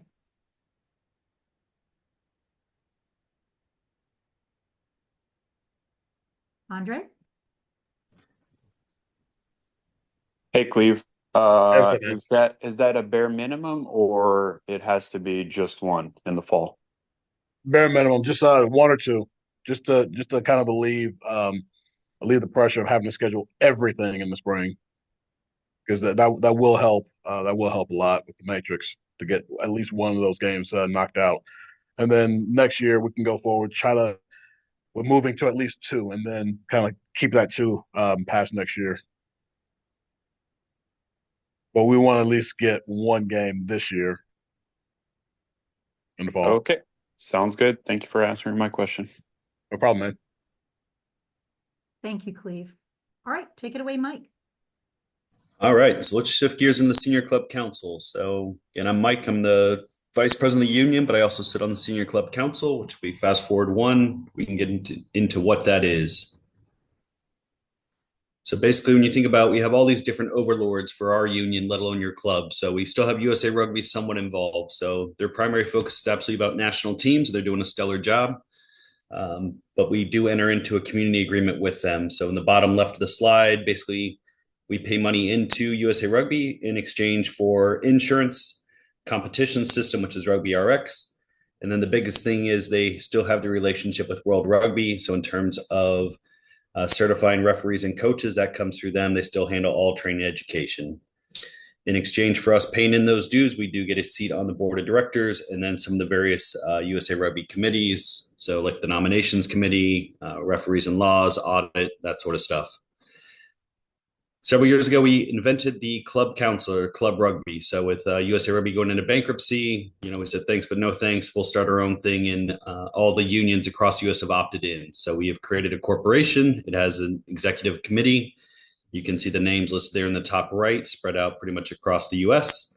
We have various committee chairs. So we are currently hiring for members to work with those committee chairs. So if you or your members are interested, the nominations are open. They close on, I believe, September 1st. So the link there is for you. So basically what the Senior Club Council does for you, it's highly focused on competition. So we both have a 15s and a 7s committee, and they work very closely with eligibility to make sure that we're all on the same page in terms of what's in, what's out of the rules. We also have a discipline committee as well as DEI and governance. And then note that one of our members sits on that governance committee. Every union has a vote. We use weighted voting for that. So generally it's a union president or some unions appointed designee, which in this case is me. So we sit in these monthly meetings. They tend to range from 90 minutes a minimum to 3 hours on a really fun night of good infighting. So we meet monthly to hash out all the fun. So you can see the breakdowns of all the opt-in member unions, and they're all color-coded based on super regional play. So we are about to update our weighted voting. So it should happen this next cycle. We had a question on transfers and that sort of stuff. So the True South, we currently have a 4.9% vote, but with our latest registration numbers, we're expecting an increase of 5.2. So we're getting right into the middle. We've gotten a bigger piece of the pie, a bigger piece of the vote. So really appreciate all the focus on growing the game, growing the membership, because it gives us a louder voice on the national stage. So any questions here at a super high level on what USA Rugby still does versus what the club council does? Mike, I just would like to make a point at this slide that, in the culture of USA Rugby bashing, I think it's important to realize that it isn't really USA Rugby anymore. It's now the senior club council, which is making these decisions. We have representation to that decision-making body with a future 5.2% vote. So in those times when you want to open your mouth and bash USA Rugby, think maybe about really where is your ire better directed. If it's something that we can impact, come back to us rather than just going online and blindly trolling USA Rugby for something that they actually had nothing to do with. We would rather you come and talk to us and then us know that it's something we need to fix and can tell you how we can fix it, or if we can't, rather than just blind like hatred for an organization that had nothing to do with it. That's a great call. And just a reminder, I mean, USA Rugby has a new CEO. He came over from LMLR. They also have a new CFO who came over from USA Cycling. So, I mean, you do have a new regime they're candidly trying to rebuild trust and faith and branding for what they provide. But to Nancy's point, we handle the lion's share of the day-to-day interaction. So the bashing, I mean, we're literally bashing our own people. That's our members of unions that are, trying to do their best as unpaid volunteers or on small stipends, depending on the role. So yeah, with that, let's fast forward one. We can start talking about some of the money. So apologize, chart didn't come through super clear. So let's go back in history. So starting on the left. So in 2019, so pre-COVID, pre-USA Rugby bankruptcy, all that. So our members used to pay $75 between our union dues and into USA Rugby. So back in those days, USA Rugby was providing all the competitions and eligibility, insurance, all the stuff listed on the left. In the True South, we provided championship, referee support, local education, and then player development. We also had the South Championships back in those days. Fast forward to 2020, COVID happens, USA Rugby files bankruptcy. So basically, with no competitions going on, USA Rugby knew it was probably not a best idea to try and have the same level of dues. They dropped them down from, down pretty substantially. And then True South also waived our dues for that competitive cycle because we knew we were going to have a championship and, we have minimal fixed costs. So we were able to pay for those out of reserve. So for that year, we were able to drop the dues down to 35. Fast forward a year to 21, and the dues stayed flat into 22. We came out of COVID, championships started coming back, and basically your dues went from 35 back up to 70. So a little bit lower than the pre-COVID baseline, but the only dues reduction you actually got was from your local union. You used to pay 25 into True South. We dropped them to 20, and we've held fast ever since. USA Rugby, their new scope of work, basically all they're doing, we talked about this in the last slide, but they're giving us insurance, a registration system, and the training and education aspect. SEC formed, and their focus is really about competitions and eligibility. In the True South, the only thing we really gave up was the elimination of the South Championships with the shift to super regional. Then you jump to 2023, so this past year. So our USA Rugby Board of Directors opted to pass a $10 member dues increase. So I know that went over really well with everybody. The players actually only felt $5 of that. So the SEC out of reserves paid that other $5. So you can absolutely argue semantics that the memberships had already paid in money to some entity to subsidize that $5. But for their pockets last year, they only had felt a $5 increase. What did we get for it? We got a dedicated admin with Elaine Vassy, who's doing a pretty good job for us within USA Rugby. And outside that, you'll see in a couple slides what the rest of the money went towards.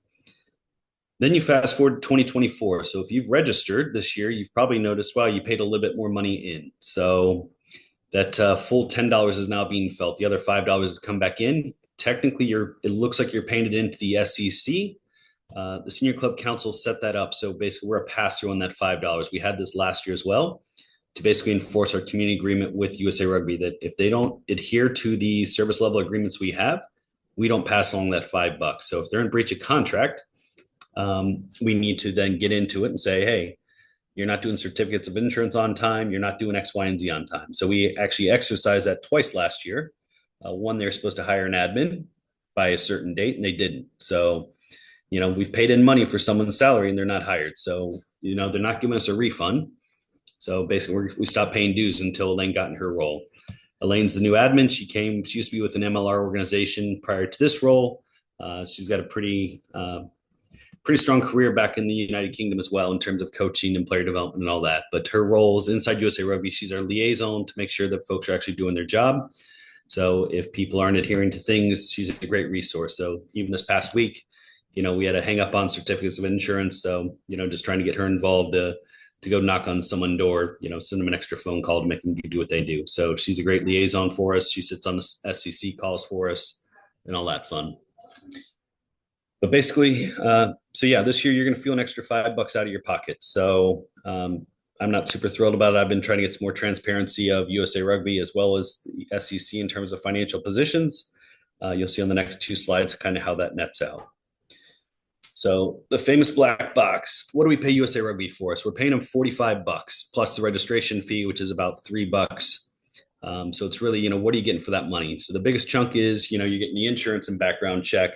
That's generally a flow through cost. From there, it's the big chunk is really around all the people at USA Rugby we're paying their salaries. So fair share of CEO, CFO, and then the dedicated, T&E folks, the registration folks, and all that. So it's a mix of allocations and attributions of the folks in the national office. The next big fun one, I've been trading emails with Todd, the CFO of USA Rugby, is we're also now paying a $7 per member, a part of the debt repayment from the loans they've taken out. So that's a really fun one for me because I don't remember them asking us, do you want to pay back our loan? But they've worked that into our dues. So they've announced a $10 increase. 7 of it's going to loans, supposedly on our behalf, which you can obviously debate how much benefit we get from that. From there, we pay that registration fee. So when you say, hey, we actually paid 45, you actually pay more like 48 in. So the registration fee comes back out on the expense side.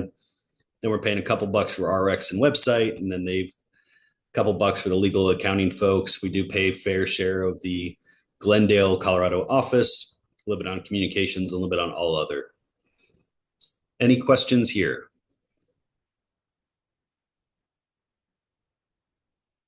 All right, so then we can fast forward to your senior club council dues. So you're paying $15 net into us, and then what do you get for it? So apologies, I am terrible about trying to get slides created apparently, but here's your pie chart of where the money goes. So this is a multi-year view. So since fall 21 through June 2024, how much have we paid in and how much have we spent? So we've brought in about $1.3 million of revenue. 1.2 of that is member dues. So we are getting a little bit more money from other streams, a little bit of sponsorships, some grant monies, some ticket sales at nationals, that sort of stuff, some merch sales.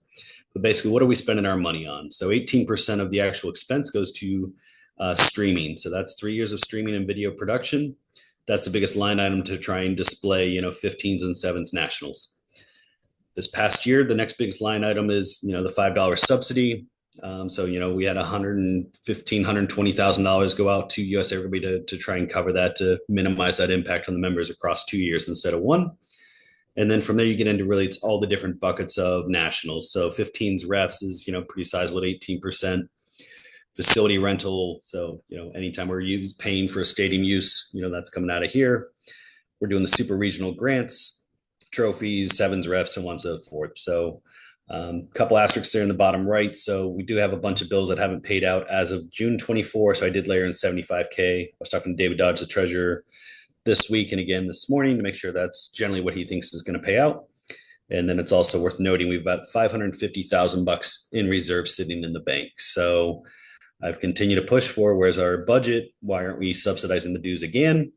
But basically, we're sitting on quite a bit of money that we need to figure out how we're going to increase member value, or when do we start figuring out, why are we charging this amount of dues if we're sitting on that amount of reserves? April, I see your comment. Rugby was all volunteer. So there are a couple folks on small stipends. So like we have some accounting help. So they're getting like 7K for that. We are paying for some marketing support. We had some one-time costs for the website setup, so that sort of stuff. But in general, everyone who sits on the SEC is an unpaid volunteer. We do have authorization to hire a paid admin, but that role is currently vacant. Any questions on this one? If not, we'll segue into where your other money goes with Alex.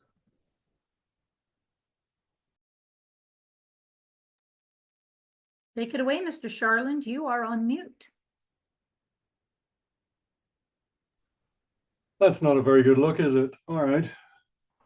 So this is where we've been for the last 3 years. looking at our local area rather than at the national area. And you can see that we've been growing, albeit, well, although I will say that 1707 up to 1500, down to 1500, but we did grow a little bit over the last year. Some of that has to do with sevens. And so I'll show you the budget in just a few minutes, but there are the last 3 years. Just to show you how we've been spending money. Probably the thing that jumps out the most are the championship expenses. We set up a budget for last year and we bust that budget.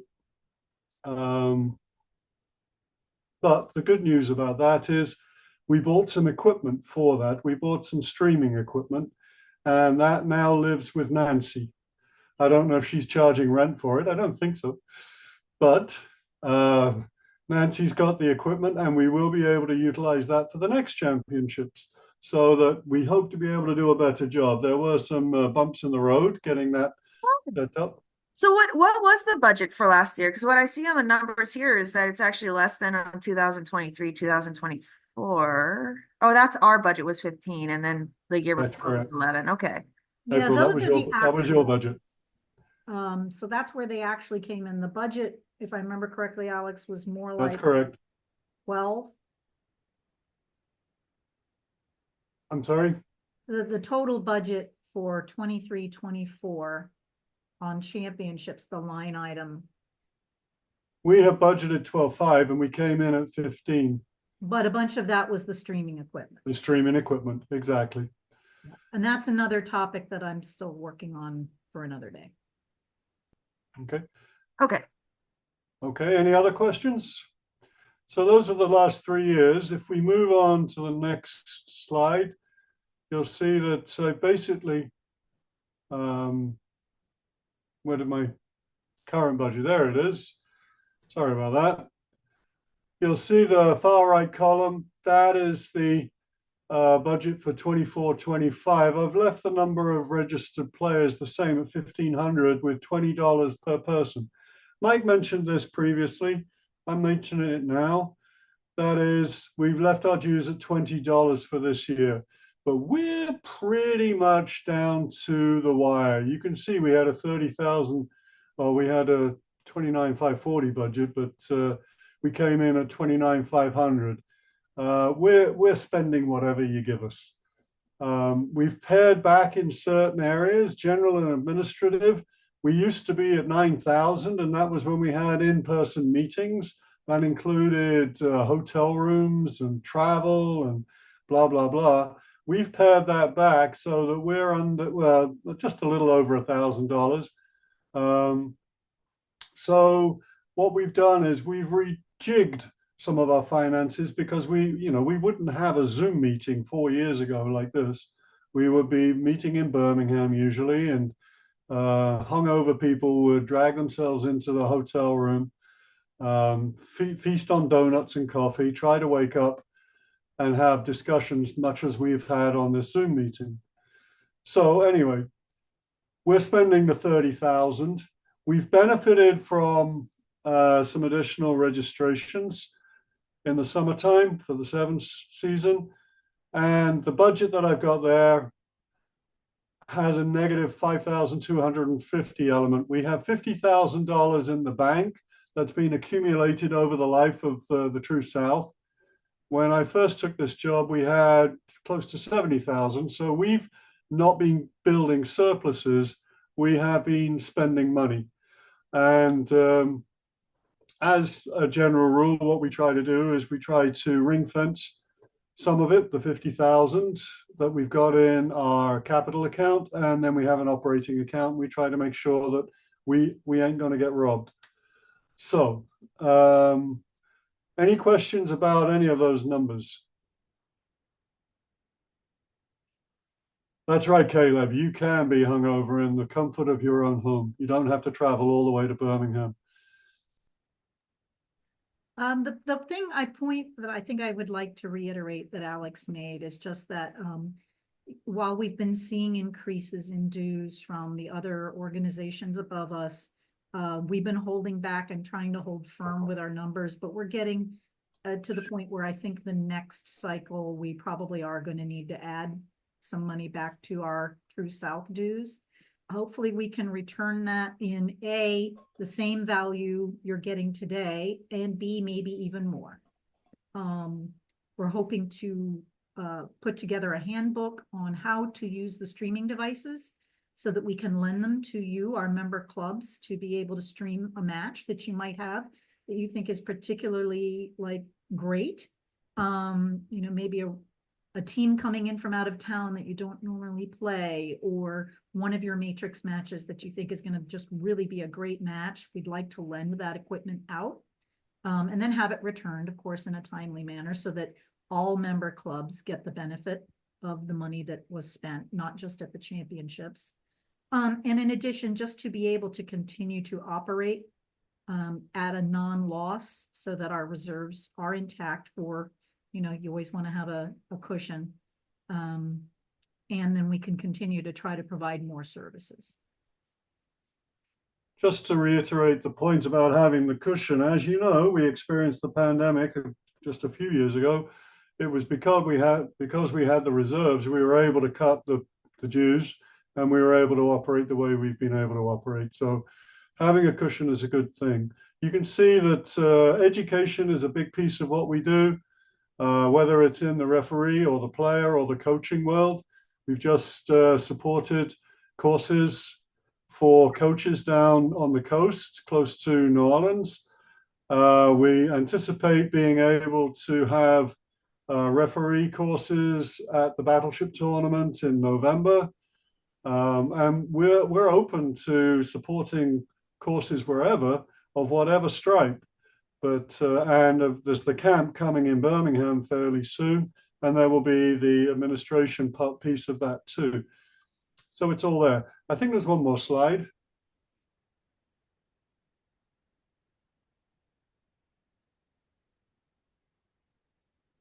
Nope. There. Oh yeah, there is. Hang on. There's this. There you go. So that just makes the points that Nancy just pretty much reiterated. So questions. Hey Alex, this is April. I'd love to see a breakdown of the full expenses from the tournament last year and just see. I'm kind of curious as to like what other expenses there were. I think, in terms of like paying the refs and then travel and accommodations, I don't think I'm accounting for that in my spreadsheets, but it just seems kind of far off from where I thought we landed with True South financial support for the tournament. Happy to share that information. I've got it broken out by category. Because it was held in New Orleans, the Deep South Society was not able to supply the same level of refereeing support that the Mid South has usually been able to do. That meant more travel on the referee front. And consequently, there were some elevated expenses in that category. But I'll be happy to share those with you, April. And I suspect the other big gap there is you're probably not thinking about the championship stipends we pay to the members who come in to participate. So we help subsidize some of those rooms that, April, you wouldn't see anything in your side, but the member clubs who participated, they would have gotten their checks and Venmos. Yeah, those of you who don't know, teams that make the playoffs, they get a $300 stipend from the True South to help with their expenses related to getting to the championships. Okay, so moving on past the championships.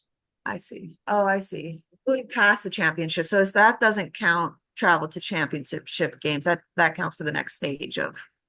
No, it pays for going to the True South Championships, and then if they advance past that, they get another check. Okay. Is that support also for D3? Yes, for all clubs, all divisions. Interesting. That's combined total of 600 if we go from True South Championship straight through to nationals. That's $300 for getting to the first stage, and then an additional $300 for the second stage. I just want to clarify. $600 for the second stage, $300 for the first stage, and $600 for the second stage because you're going to travel further. Phenomenal. Thank you, sir. Yeah, and then when the Minks made it to nationals, we provided another 600. Gotcha. So okay. So and in we're that doing everything respect, we there can to is return your money to you. exactly, that was the point I was just about to make. Thank you, Nancy. No, I'm genuinely curious as a hosting team what the breakdown is, because my personal numbers are far off, but that's because I'm not accounting for expenses that I'm not privy to Yeah, from you're not seeing the whole expense schedule, that's for sure. Alex, we have a comment in the chat about Pensacola. We need to check in with them about making sure they receive that stipend. Okay. Yep. If I don't have a Venmo address, it's possible that it may have got mislaid, and I'm happy to rectify that. Who was that? Robert Jeffers? Okay. Robert, just let's get in touch and we'll sort that out, okay?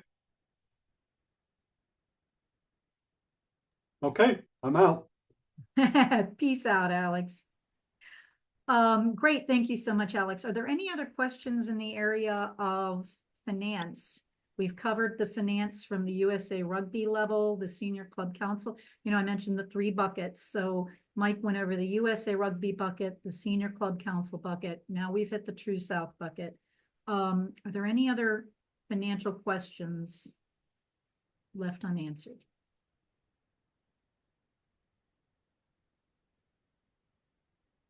Great. If any ever do pop up, please reach out. I mean, you know, Alex and Mike have got a handle on most of those numbers, and happy to answer your questions at any time. You don't have to wait for one of our meetings. Great. With that, I'd like to hand it over to Keenan to talk about our sevens past, present, and future. All right. Thank you, Nancy. Everyone, I just put a quick Google Forms in the chat. You guys should be able to finish it by the time that I am done giving my recap here. If we can go next slide, please. And that's just to kind of recap this year and also kind of look to see where the value add would be for True South going forward. So this year we had 9 teams submit tournament information to me, and 3 of those ended up being qualifying tournaments. So Vulcan Sevens on the men's side, Hotlanta on the men and women's side, and then Rocket City was a player qualifier. The big thing that we did this year, just as a kind of a rush job, as we created this position, was to make sure that we got everybody's schedule and tournaments into kind of one place. That way we could put them on the website to where teams could kind of easily see and plan out their summer as far as a True South outlook. And for 2025, kind of the big question is like, what does positive involvement look like from the True South for the clubs? I know everybody loves a governing body that puts their hands all over everything as much as possible. So just trying to make sure that if we are doing something, it's something that the clubs that you all want.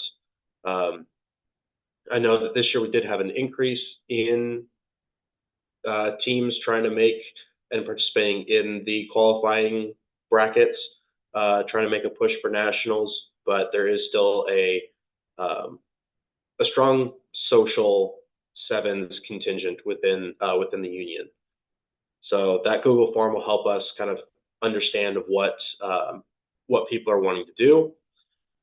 And then kind of one thing that we do want to look for, similar to like what Cleve's trying to do, is to get next year's 15s schedules together. We'd like to get the tournaments dates and kind of any links that you guys have or contact information for this upcoming summer sevens, just right around that 15s playoff timing.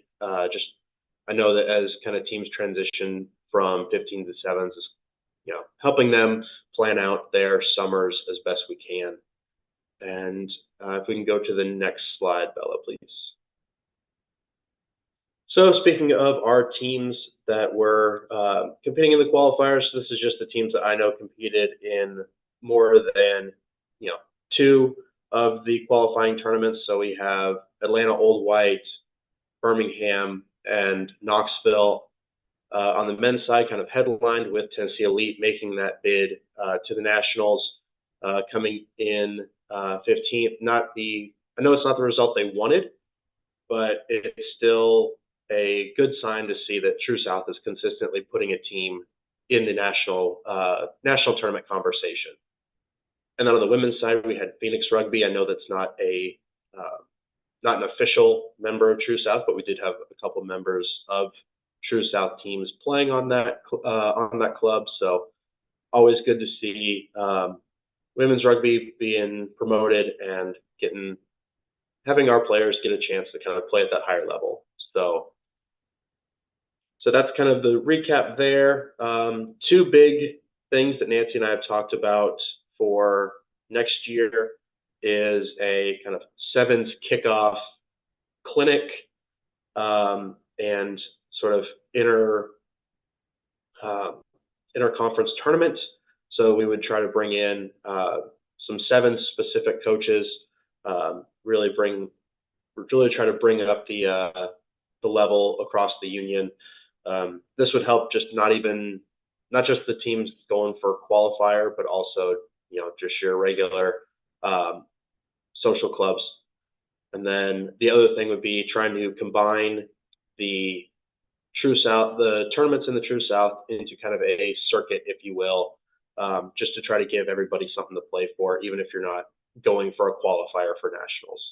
But I'll take those responses from that Google Forms that was sent out, and we will kind of formulate something and have a little bit more concrete plans going into next year. Having a circuit would be super cool. I know Texas does like the TOLA tournament, if y'all are familiar with that. And having one on this side, the Florida one I competed a little bit in the Florida one, and the competition was like not as steep as I would have thought it would be. So having something with the teams in True South, more centered in True South, I think would be super cool for everyone to compete for. Yeah, absolutely. So just trying to create opportunities for teams to play. Great. Thank you. Thank you, Keenan. This first year, it's been good having somebody in the role to kind of help bring everything together, give us a little more structure.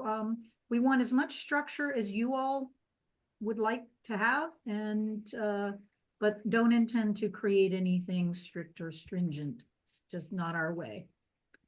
Are there any questions in sevens? BA, I see you. Hey, would it be possible to maybe add on? You went quiet. Sorry about that. Would it be possible to add on a sidebar session after our spring AGM meeting? And then have that just all about scheduling out all of the sevens tournaments for the clubs in True South? That's a great idea. Either a sidebar of the same thing or maybe something on a separate day. Yeah, just so we second can that. all sit down together and literally schedule out when all of our tournaments are going to be and try to, keep from overlapping with each other, or at least if we are overlapping, kind of distribute that across the True South Union. So if there's a tournament down in New Orleans, it's okay to have one over in North Carolina or something like that because they're fairly far apart. But that would really help us with coordination, and especially doing it so far in advance of the summer season. Then that would give us time to make sure that all of our marketing is in line, all of our registration stuff is ready to go. So once we get closer to the playoffs, we can just start marketing ready to go, and we don't have to worry about then, because at least for Huntsville, we've run into problems in the past where, we're trying to schedule our tournament, but then we have, Nashville or somebody else like that that's really close by and, is a really in-demand tournament. It'll be that same weekend, and then we have to move our tournament last minute, and that's a coordinating nightmare for us.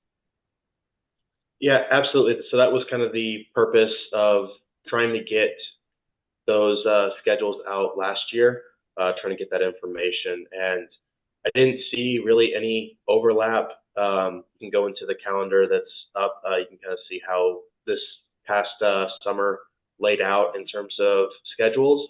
So if there was going to be a conflict, I would message teams to try to kind of come up with a solution. But really, for the most part, kind of everybody was on their own weekend, which I thought was really great. But as teams want to start tournaments, or if somebody didn't like their weekend this year, we can start to have those conversations as kind of like who's on what weekend. Hey, Yeah, Keenan. yeah. And if we could have that conversation in January, that would help out a lot of us for planning. Absolutely.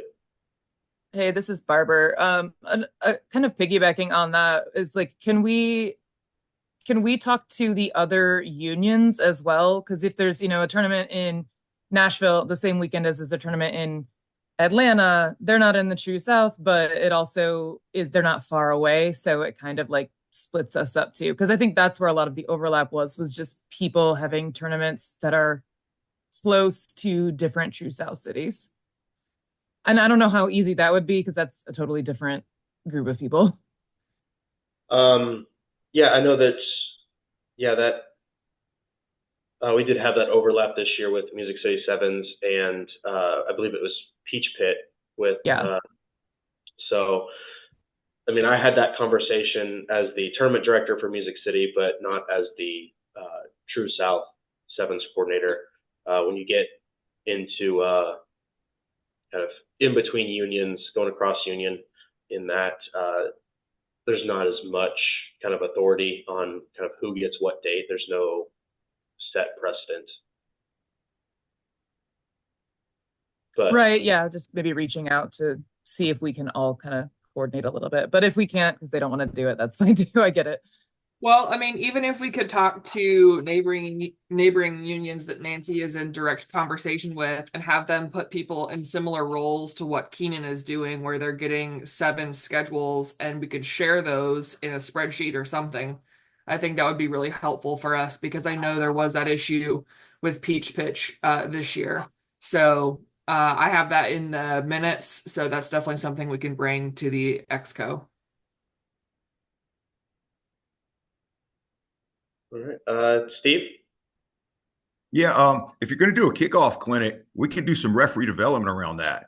We could do like we could just do referee. I like doing referee courses around sevens tournaments, but also we could bring in like do some upper level referee development as well. So when you get a location for that, let me know. And if it's okay with you, we could jump on and do like some sort of referee PD in conjunction with that. That could be pretty cool.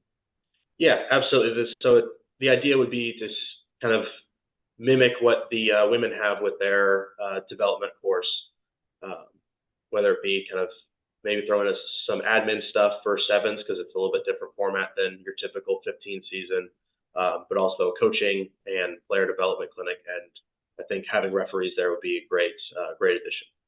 Well, yeah, we've offered the referees we've got a number of referees that took it, the women's camp. We've offered it from time to time there. So yeah, just when you get that date and location, just let me know and I'll see if I can coordinate something around that to help out.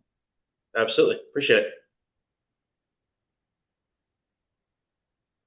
Great. Thank you. Thank you, Keenan, for taking this on. We all really appreciate it. Any other questions in the sevens realm? Okay, and with that, I turn it over to Steve Carroll for our referee report. Okay, let's roll. Just some general information right here. We said this already. All referees must register with the respective referee society. You can register with your club as well, but you need to be registered with Mid-South or True South or some other referee society. But you do need to be registered with referee society. If you have issues with your referees and referee assignments, make sure you know who your assignment person is. Both referee societies have very clear Mid-South referee assignments, Deep South referee assignments. If ever you can't get in touch with somebody, I'm your fallback person that you can always contact, and we'll do what we can to help you out. But you should be sending your schedules now. Schedules should be going to those assigners now. When should schedules go, Nancy? Now. Okay, Bella, you can advance. Okay, I'm not going to spend a ton of time on this. Um, Best practice says that both teams are on the same side of the pitch and fans are on the opposite side. Every venue is set up a little bit differently. Okay, ropes are non-negotiable. You have to have your sideline restraints up. But best practice, this is the way your pitch should look. Bella, you can go ahead and advance. Here's a link to that. If you want to have a pitch specific construction questions, ask me and we can have a discussion from there about it. Okay, let's move on. Okay, game management guidelines have just been released. I want everybody to look at the cover of the game management guidelines. That's Kat Roche, American referee, refereeing the gold medal match. Well, that's not the gold medal match, but was refereeing the gold medal match. Hugely important document. We're going to spend some time in it today. Very, very, very, very important. You share this with your teams, your players. We've shared it with the referees. I understand people are going to complain to referees, and that's just the place we live in. With me, when I'm refereeing, you'll do much better asking intelligent questions. And you can ask intelligent questions of the referee by being familiar with the game management guidelines. Nothing is more insulting to me than asking me just a dumbass question. Okay. Make sure you know the laws before you're going to question the referee. Okay. And I used a bad word. I apologize. Okay. Move on. You owe us more beers, Steve. It's all right. I know where they make it. Okay. This is a one pager that's not, most of this is in the game management guidelines. Okay. And the referee coaching and, referee discussions we're having right now about the new tackle height, the change in the tackle height, the big discussion. And I want you to think about this because all you guys, team leaders, are coaching this in practice. You're working with your players on this right now. I hope. If not, I would suggest you start working on it. What is the objective of the law?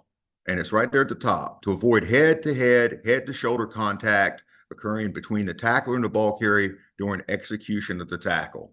Okay? That's not negating the picture that's right next to it that says above the base and sternum, above the base of the sternum may be penalized. Okay? That's not saying these things are not exclusive of each other. Okay? But if we're going to referee this well, I think it's important for us to think about what the objective of the law is. Okay. And, okay, I'm going to answer some questions from this slide and we're going to do questions at the end. Okay. So let's just go ahead and move on, Bella. Okay. Some safety points that are coming out of this. You got to understand everything World Rugby does, that any law changes they make, all the law changes have to do either with safety or making the game quicker. They want an offensive match. They want the ball in play. That is the goal for World Rugby. So, law changes, that's what they are. And if I'm coaching a referee, I'm going to say, remember, the law changes are to pick up the pace of the game. It's to make it safer. Okay. So that's the emphasis for all these things, make it more offensive. The safety points on here, certainly we're talking about the tackle height. And there's going to be another slide. We're going to look at that a little bit closer. And also the actions of the secondary tackler. Oh, I'm sorry, Nancy's making comments and it's confusing me while I'm talking. The actions of the secondary tackler, there's more emphasis than ever now on ball carrier actions. I've penalized ball carriers in the past for using a forearm to the face or using their flipper as a weapon. But there's more emphasis on looking at actions of the ball carrier. Now, I'm not saying we're going to go willy-nilly penalizing the ball carrier for dangerous actions, but that is certainly something that we have to look at. And gator roll is illegal. I thought it was terrible that it was ever allowed in the first place. And I probably have over penalized people for what I consider dangerous gator rolls because I think that was not a good thing for the game. Let's go to the next slide, please. Okay, so this is a nice little chart right here. World Rugby has introduced a new term this year, open field play. Okay, So they're looking at, open field play, ball carrier low in height, and the more closed, like say you're at the goal line and everybody's already a little bit lower. And also with two tacklers, both tacklers need to be below that sternum line. It's not uncommon in a double tackle, you see a high-low, okay? And the high would not be what would be considered high with this, but and that's also a safety thing too on a double tackle as well. So it's better for them to be low. Okay, Bella, I didn't ask you to do this, but can you go back one? Okay. Okay, I didn't highlight. I don't have all these highlighted.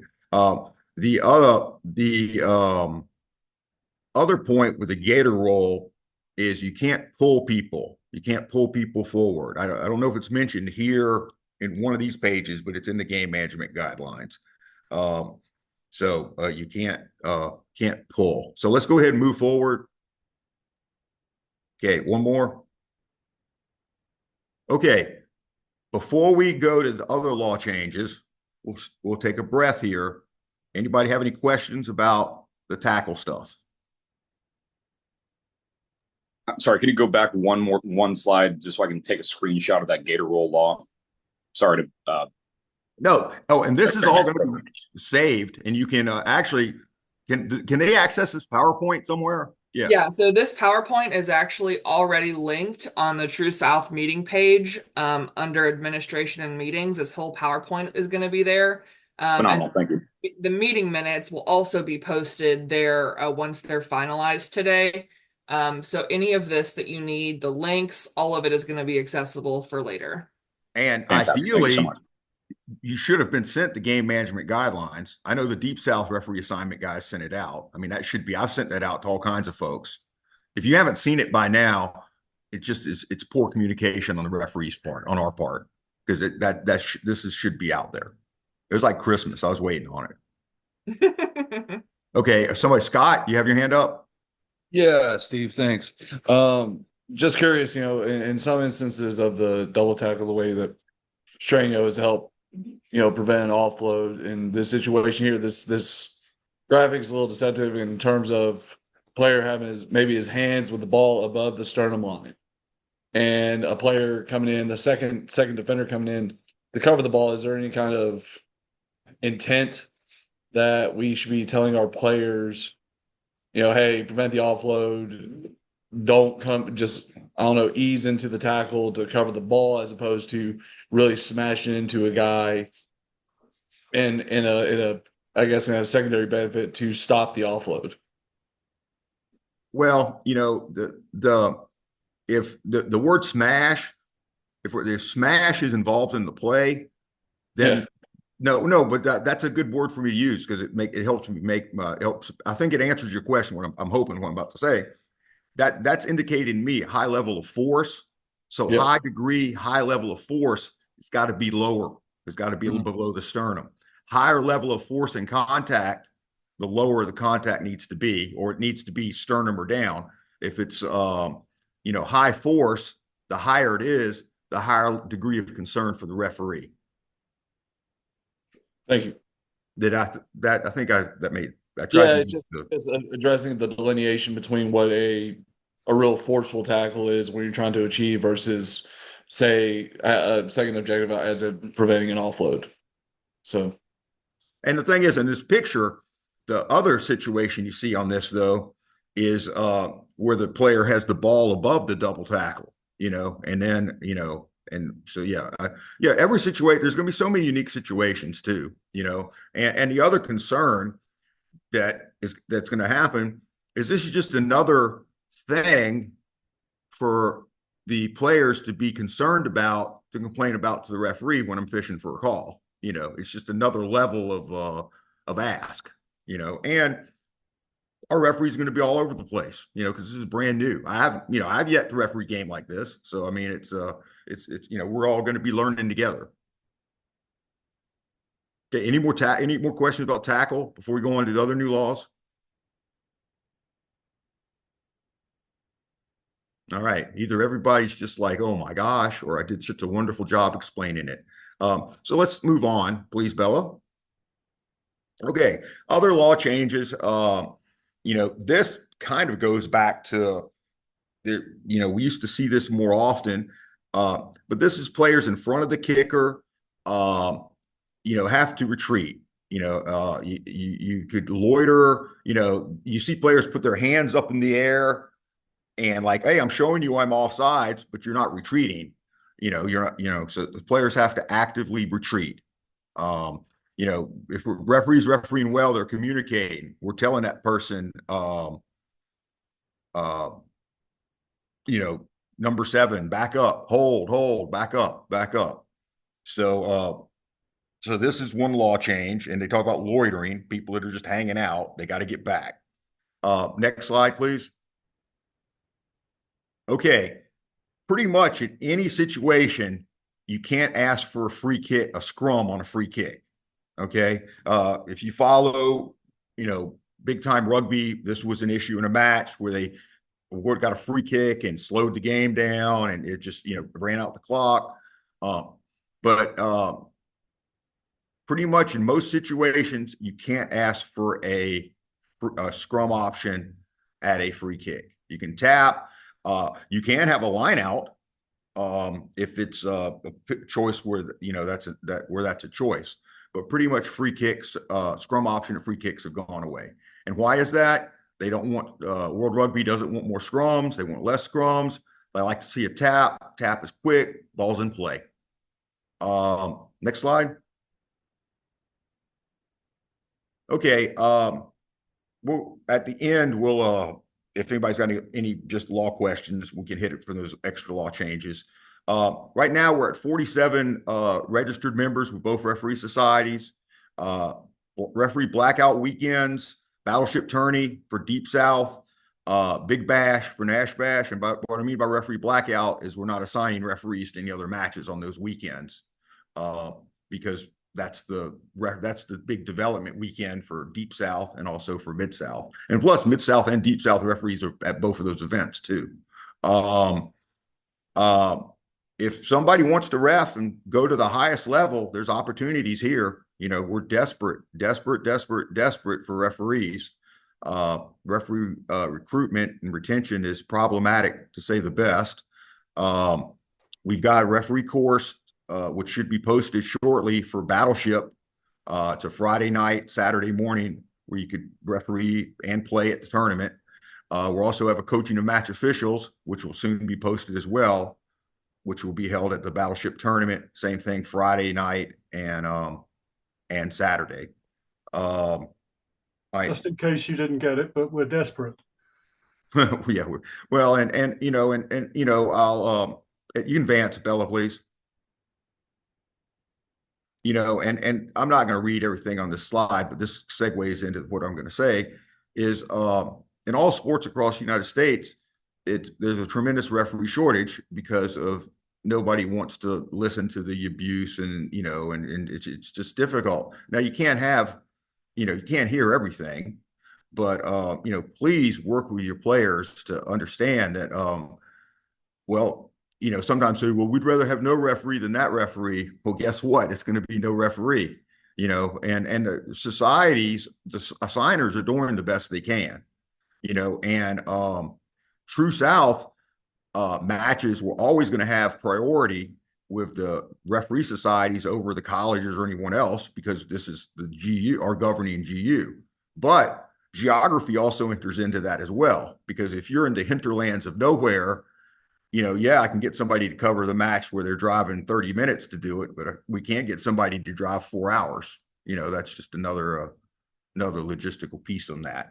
But please work with your players to try to be at least decent to the referees. We would certainly appreciate that. Yeah, so Steve, I will read through this just because I feel passionately about some of these concepts of how to, basically referees are a part of our community as much as everybody else. So we need to think about them in that way. You can invite a referee to your practice. They can inform players of the laws. And if you have scrimmage time, a referee can actually get practice on your inter-squad scrimmage. And if there are multiples of them, they can coordinate their practices with your practices. Referees do practice. In your practices, actually practice giving them bad calls or what you perceive to be bad calls so that you can exercise and train them on their reactions. Okay. There are stories of me saying things about perceived bad calls where I have said, I guess that's the law now, play on, to my teammates. So learning how to control your emotions in those situations can be part of practice. Make sure you're paying the referee society. Make sure you're paying the individual referees. Make sure they're involved in the socials. Getting to know the people in your community is a great way to, learn more about the sport and about each other. And then you're going to have better relations rather than being strangers with each other.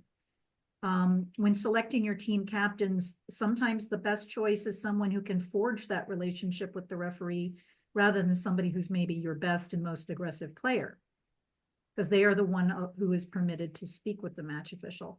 Also, if you are recording, please submit your recordings to the referee societies. They use it to learn. They enter it into a system. I believe, Steve, it's called Advantage, right?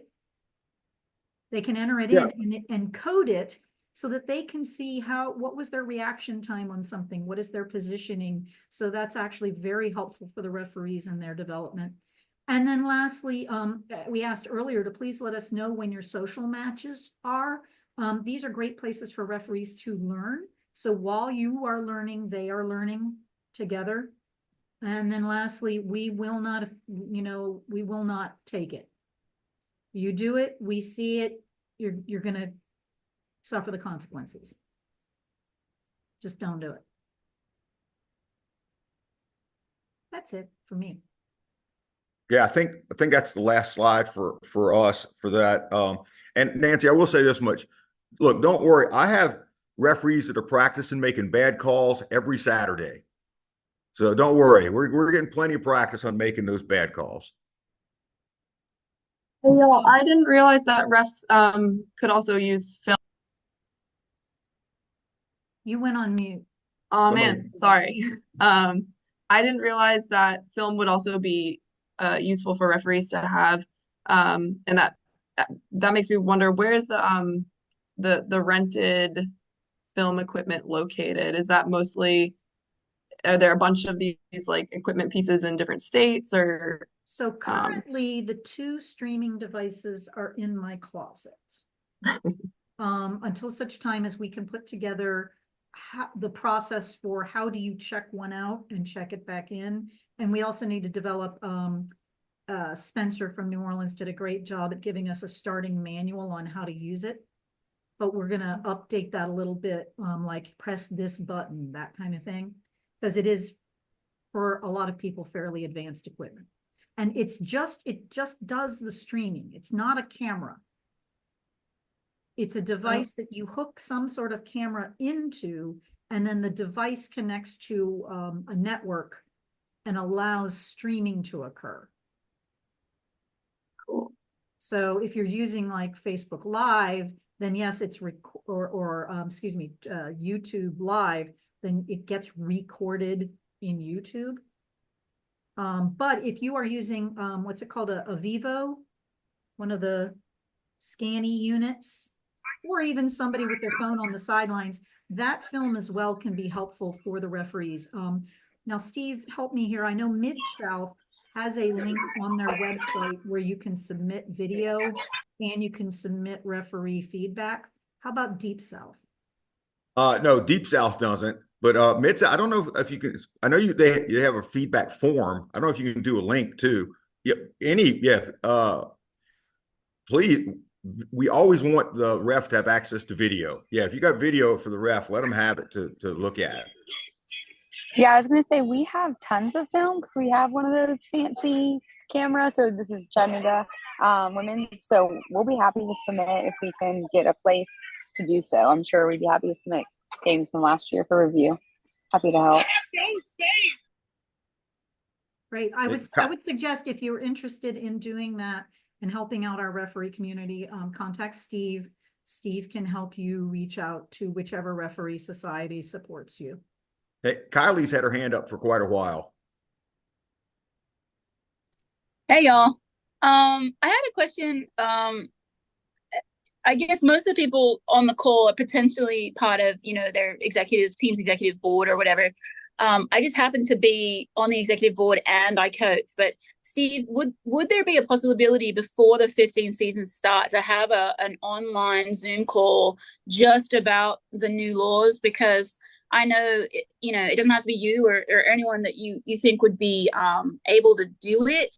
So that maybe like someone from the executive board and then all the coaching captains could attend the call, and it could be 30 minutes, an hour, just to go over these new laws. Because, as good as I am at going on my app and looking up the laws, even for the people on my team who have all completed the referee training, it can be often difficult for us to kind of work through that new stuff in the most eloquent way that you have kind of described it with your knowledge and experience. So would that be something that maybe you could do an offer for all of the teams, if we could just get on a Zoom call and bring out coach and captains and just listen to you for 30 minutes? I don't mind doing that, but there's much better stuff out there right now than me. And Nancy, you just sent a link to I'm not sure what you sent. It went away. It's the USA Rugby video that's on YouTube. So for instance, last year I had the one pager PDF that was you guys, and I put it in our, player chat. I went over it at training, and I mean, I'm a teacher and I still think there was zero engagement in the, I don't know if it's your presence, Steve, or your passion about the subject.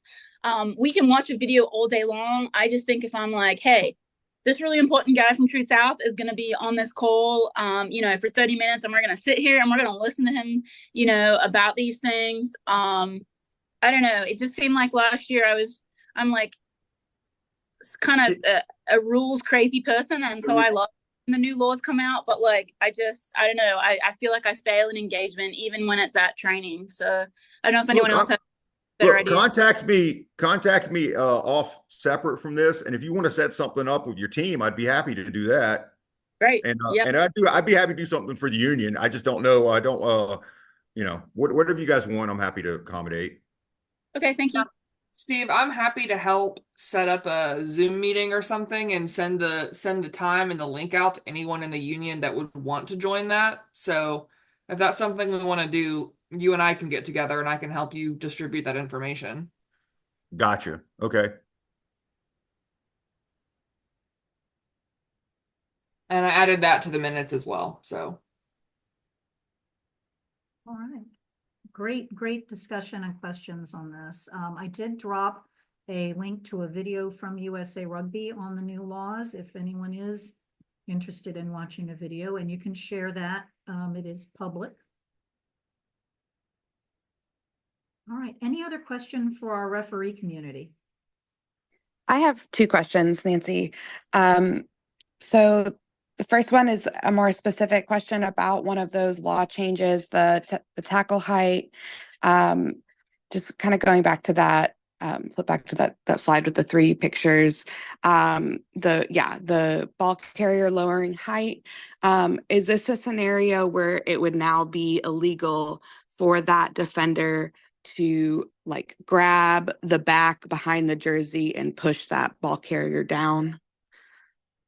No, that's fine. The situation where ball carrier lowering height, think about 5 meter line, where the players are in close quarters, where it's pick and goes, it's that kind of stuff. And it's not uncommon where you see it's funny, I'm pointing at the screen, which really doesn't help. Helps me, I guess. Where if as that the brown jersey player is tackling the other player, another player would conceivably push them down from the top, and that would not be dangerous. Does that make sense? Okay, that's not considered like a no wrap. That's still legal. The Yeah, biggest yeah. thing, Well, I mean, yeah. again, we're looking at velocity this is, all this is happening in very, very tight, close quarters, Yeah. as opposed to in the open field. Yeah, You so the biggest thing with the new tackle height law specifically applies to open field play. It doesn't necessarily speak to as much of coming off of a ruck or going into the try zone. It's you're sprinting down the field. They want those tackle heights to be below the sternum. So the close quarter stuff, Darcy, like what you were mentioning, would not be quite as applicable here. They're mostly governing open field.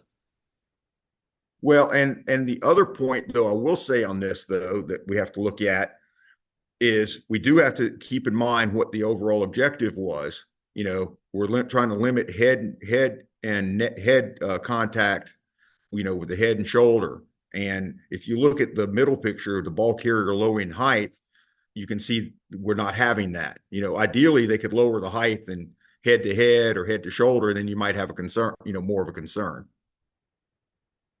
Okay, Zach's got his hand up. I don't know if Darcy's done though.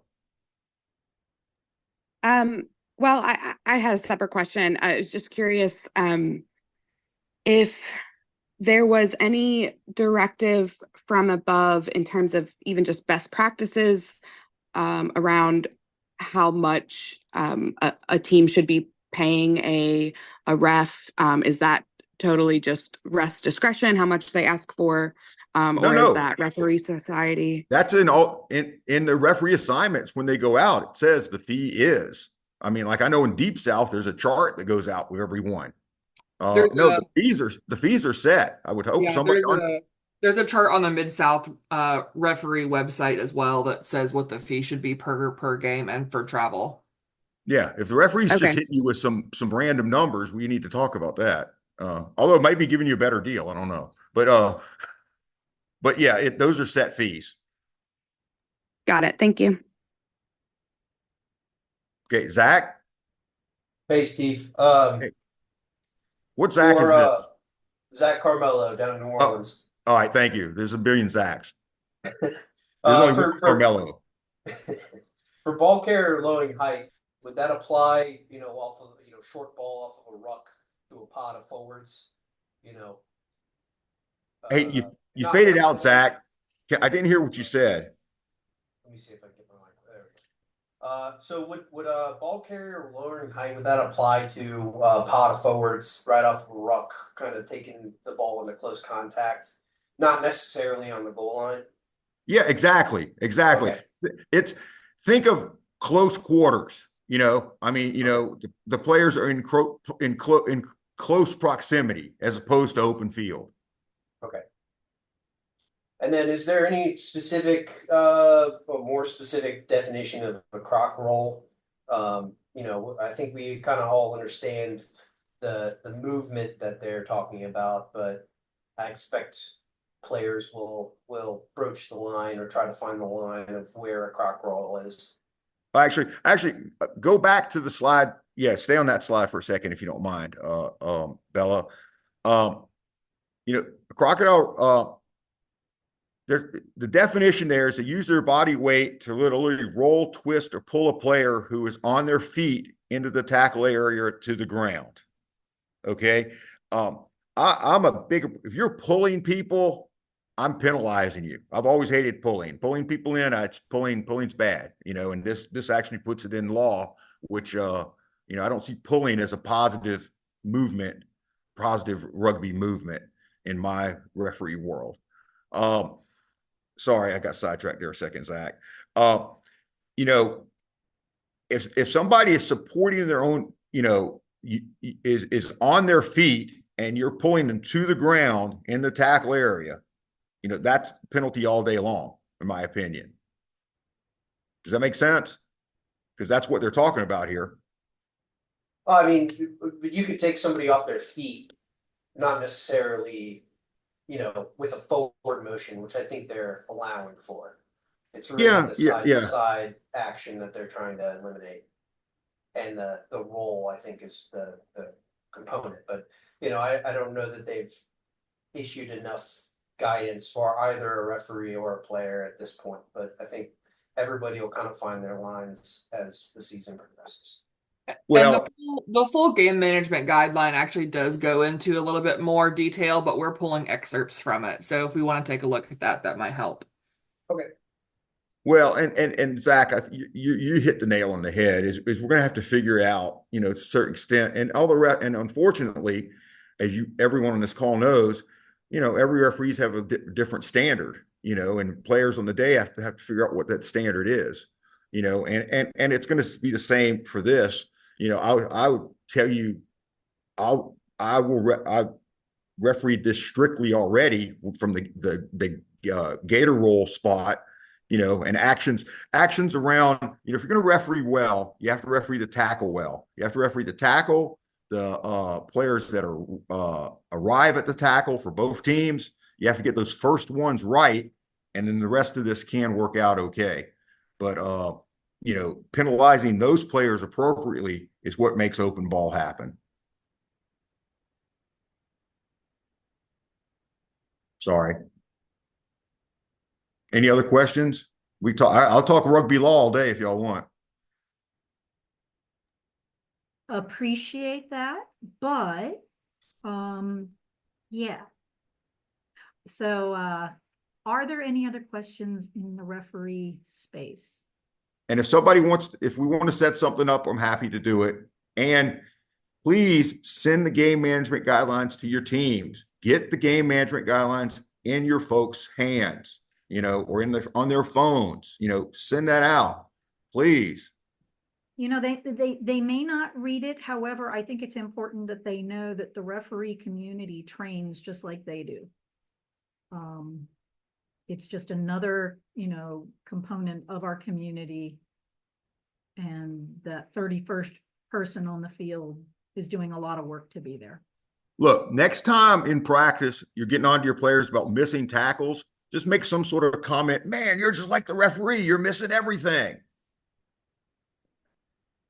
Oh, there you go. All right. Well, thank you very much, Steve, and thank you to everyone in the referee community. Next are some updates from some of the committees that we've had going the last year. So let's see what we got. First up is referee recruitment and retention. So we will have G give us a little bit of what they have had going the last year. Thanks, Nancy. More referees. So within the last year, Sibs actually did a lot for Sybil from Nashville. Did a lot for this committee, including we can share this out, I guess, or I can find those links and put them in here too if you need. But definitely a referee development folder with a bunch of resources for new refs that she had found helpful for herself.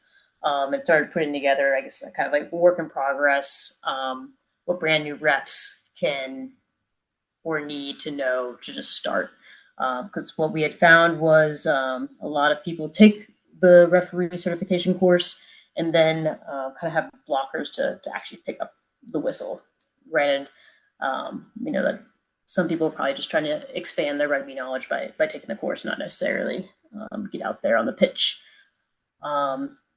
Another thing from the last meeting in January, I think the Randall from Mid-South asked about what if there's a match scheduling primer. So we've had some volunteers put together a match scheduling primer, basically just saying, you're a match sec, what do you need to get the game going? And that includes a lot of referee representation in there too. We also have the game day procedure page on the True South website that was kind of updated with that too. With all that said, seeking people besides, I guess, me and Sybil to kind of take on ownership of this committee. You can either email me or as you register for USA Rugby, that committee interest will pop up. Feel free to hit this one up. Love some motivation or motivated individuals to take this on and support our referees. What I got, Nancy? Yes, great. Any questions for G?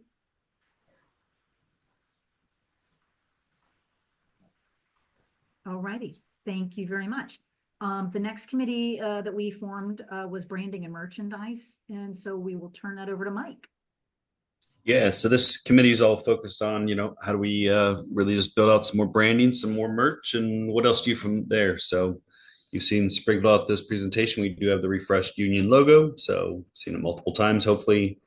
And then merchandise, so our store's up. We also did the pre-sale on some other items, so hopefully you guys are enjoying it. We also had the True South branded rugby balls at championships this past year. So yeah, that's Those are pretty well also in my underway. closet over there Yeah, with the streaming devices. So if you want to you're the buy the best, Nancy. ball, let me know. Hit me up. Yep. So from there, I mean, we'll look to restock the committee based on the registration interest forms and figure out what we want to do. So there's probably more we can get into just in terms of branding, communication, best practice sharing, all that sort of fun. So if and when we get a committee staff back up, we'll sort out the priorities and get moving. So if you or someone you know is interested, just have them reach out. Appreciate it. Just answering a question in the chat. All right, so the next up is the High Performance Committee. This has kind of been paused. The attempts to get people moving in one direction have not yet been successful. So we're hoping to collect new names during this registration cycle. We will need somebody's to take the lead on this. But basically, we're looking to pull all of the kind of the high performance conversations into a single committee. The women's development camp, efforts have been in place by some people in the men's community to try to create some camps. There's efforts going on over here and over here, but we'd like to bring them under one umbrella. So again, you'll be seeing, as everyone registers, those questions about which committee would you be interested in serving on. Please, if you and your people do not intend to serve, just say no. Because we had many people say, yeah, totally interested, and then crickets. So we really actually need people who are interested in making these things occur. So, we want to make it so that True South players are aware of opportunities so that they can be seen. If you've got people in your club that are like, man, I want to play for the Eagles one day, but I'm living, in a place where I don't know, these are the methods by which we can hopefully figure out how to get people seen more often. And then also maybe create some select sides if that's what we have in mind. There are efforts going on in different places throughout the union, but we would like to have this group to oversee all of those things in one place. Are there any questions on this?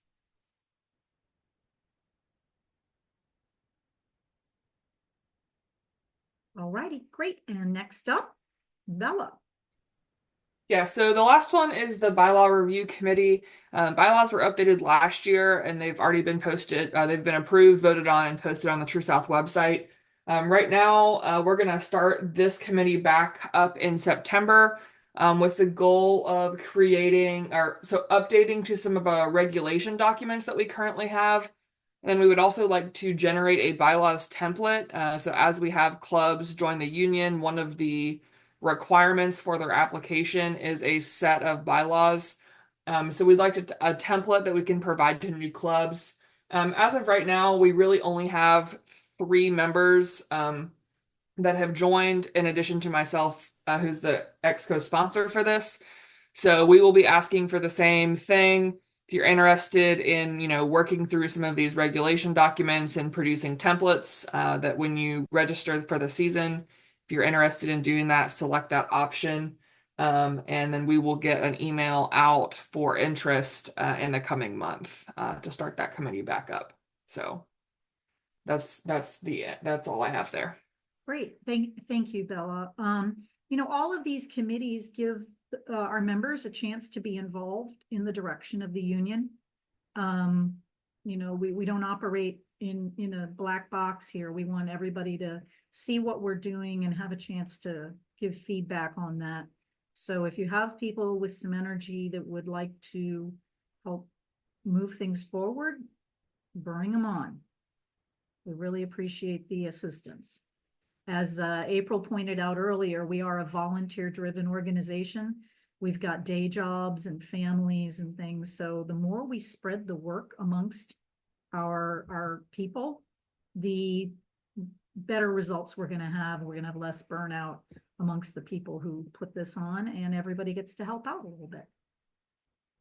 I have a question, Nancy. This is April here from the Half Moons. Actually, it's target. It's directed towards Bella.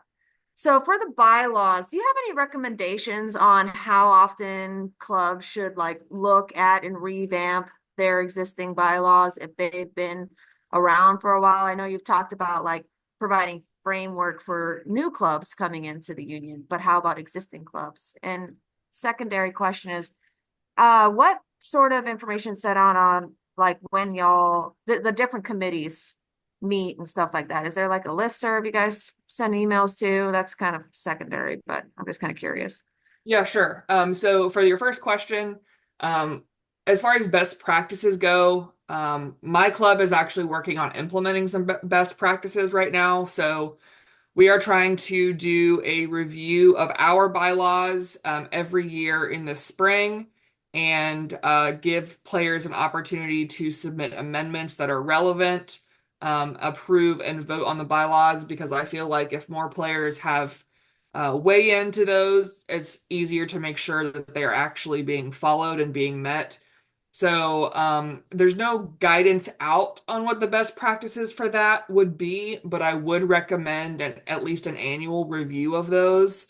And if nothing changes, great, but it's always good to give players an opportunity at your annual meetings to provide amendments to those if they feel like there's something that needs to be changed. Um, and then as far as the committees, because we haven't had as much buy-in to those committees as we would like from the surveys that we put out during registration, it's kind of hard to say what exactly each committee does. So, for example, for the bylaws committee, for myself, we meet every couple months, and all, give feedback into bylaws or feedback into a regs document. It really depends on how much buy-in we get. So, I would actually like to see quite a bit more buy-in and more regular meetings so that the bylaws committee could actually make some significant strides in putting out guidance for these kind of things. But again, it's really hard to ask, two people to do a huge bulk of that work in pretty consistent meetings. So that's what I have for you for those two questions. Awesome. Thank you. Yeah, what we've been doing, April, is on a periodic basis pulling the names of the people who have volunteered at registration time and providing that to the exco sponsor of each committee to reach out to those people. So like right now wouldn't be a good time to pull the list because there's 150 people instead of 1,500. But in a month or so, once the season is going and a lot of people have registered, we'll pull that list and we'll provide the names to each of the sponsors. On the high performance one, we may need to take a different approach. Maybe look at the people who have volunteered and try and pick a few people to head it up. But then we can get more people on those committees and rolling. And what we'd really like to see is that the exco sponsor is just that, it's more of a liaison between the exco and the committee, and that the committee itself would be functioning without that sponsor as the driver. Hey, Alex, I see your hand up. Just a couple of points to this. The older your club, the more likely it is that your guiding documents, your governance documents need amendment. If your club is 20 years old and nothing has ever been done, the odds are you've got 1-year terms, all the board goes up for election at the same time, and every now and again there's a complete drought of new members. And so certain people are forced to stay on, and clubs can get into a bad cycle as a result of that. Second, I would encourage most clubs to look at having 2 or 3 people work in a specific area. So yes, there's a treasurer, but also you have a finance subcommittee, which then looks at the bylaws relating to that, and then they can share the work across that. Plus, you're training future treasurers. Just a suggestion. Oh, I gotta call me out like that, Alex. I'm just joking. I have a follow-up question for Bella, about if people propose, say you open it to the team to review the guiding document and people propose some amendments, who then like reviews the amendment and then like votes on whether it gets changed or not?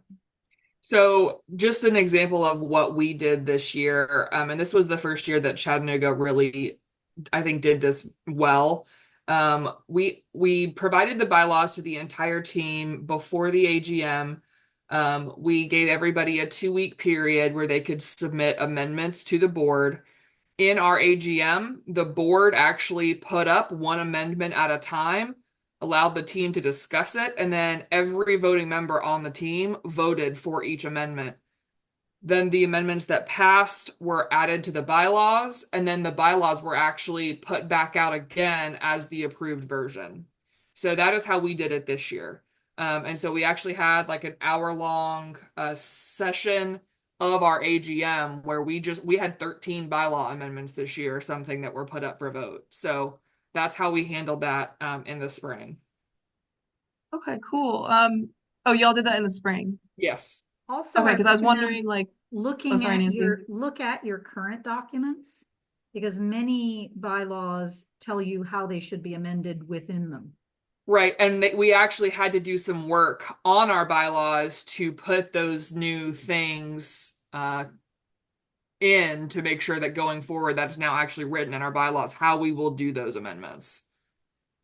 Okay, that makes sense. Because I guess if y'all did that in the spring, that's actually probably a better time to do it because you've got your whole team buy-in is still like right there in front of you versus now we're in the fall almost.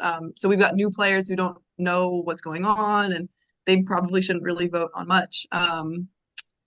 Yeah, And so we also did what Alex suggested and took our board, instead of having an entirely new board every year, half of our officers change every year, the other half stay. So we have different term limits and a cycle for what position is elected at what time of year. So it's helped quite a bit. okay, cool. Thank y'all. So if you want to see those bylaws, happy to share a copy so you can take a look and make any adjustments that you have in mind for your club. Yeah, how should I contact you for those? Or how should I get them? I'll pop my email in the chat. If you want them, I can send a copy. Okay. I am not on leadership now, but I'm happy to share them just because I know that a lot of clubs struggle with that. So Cool. Thanks, Bella. Yep. Thanks So for a little bit of something education about bylaws and kind of how they fit into the scheme of governance. It's not a topic that I think a lot of people talk about past maybe high school, clubs, but is that so each of our clubs, each of you is perhaps a nonprofit or a corporation. In this case, the True South is a corporation, and these bylaws are our governing documents, that if there is ever any kind of a legal issue, the attorneys on one or more sides is going to say, did you follow your documents? Did you follow your bylaws in this case? Let's say you need to remove someone from your club for poor behavior. Do you have a policy or a rule for that in your bylaws or in your policies? And if you follow that rule, let's say they sue you for not letting them play anymore. If you followed the documents, then legally you have what's called a reasonable position, and you will be you have a less chance of being found liable for something.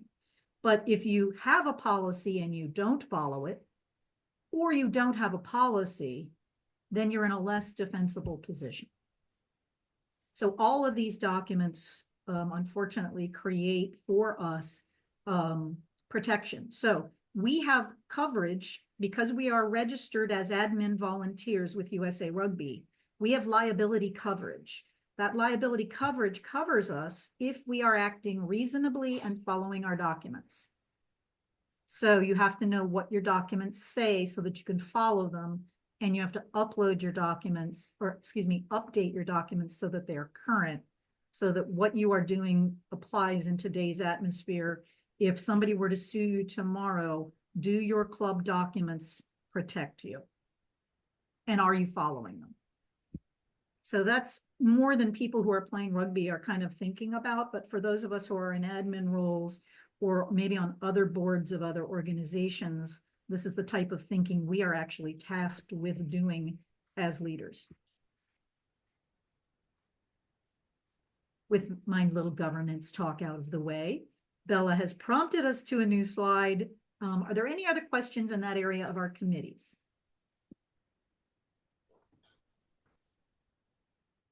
All righty. Thank you very much. Let's see what's up next. Bella. Yay, discipline. Woo woo.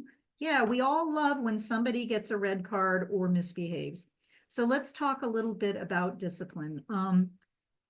It has recently been kind of brought to everybody's attention that too many of us were lumping in discipline with referees. That is not their role. They may be the one awarding a red card.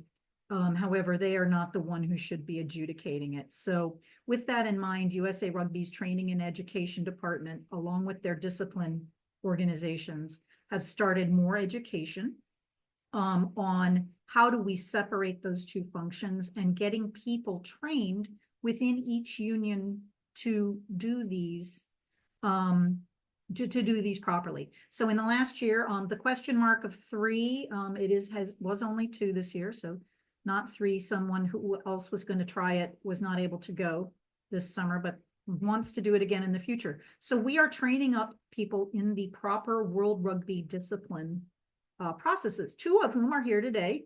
We did pay for Darcy Ayers from Knoxville and Bella Kreklo from Chattanooga to go to the USA/World Rugby discipline training in the last year to help us make fair and impartial judgments when necessary. I don't know, Darcy or Bella, if either of you are interested in telling a little bit about your experience.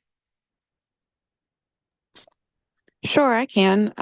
Yeah, I mean, Bella and I were at the same training. To be honest, as a referee, I did find it helpful, really learning the intricacies of, what constitutes a red card, and then, of course, all of the steps that go on beyond that. It was I thought, a really well run, really very detailed training. I got a lot out of the relatively short time that it went on, and it was led by USA Rugby. Is it the referee and laws committee? I think, I don't know. It's the discipline committee, but yeah. Yeah, exactly. And I thought they did a great job.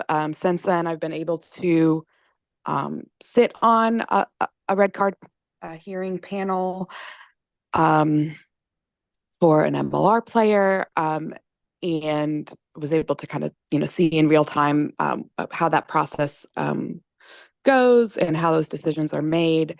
And then the second panel that I sat on, I was also made the compliance officer. So then keeping track of now that a sanctioned decision has been made on the amount of matches that this player must sit out, keeping track of the documentation for all of those matches actually being missed out on before they're able to kind of re-enter as a eligible player. So yeah, learned a lot. I think it's something that just like every other I think ad hoc committee reiterated, could use more support and more help and more folks taking the dive to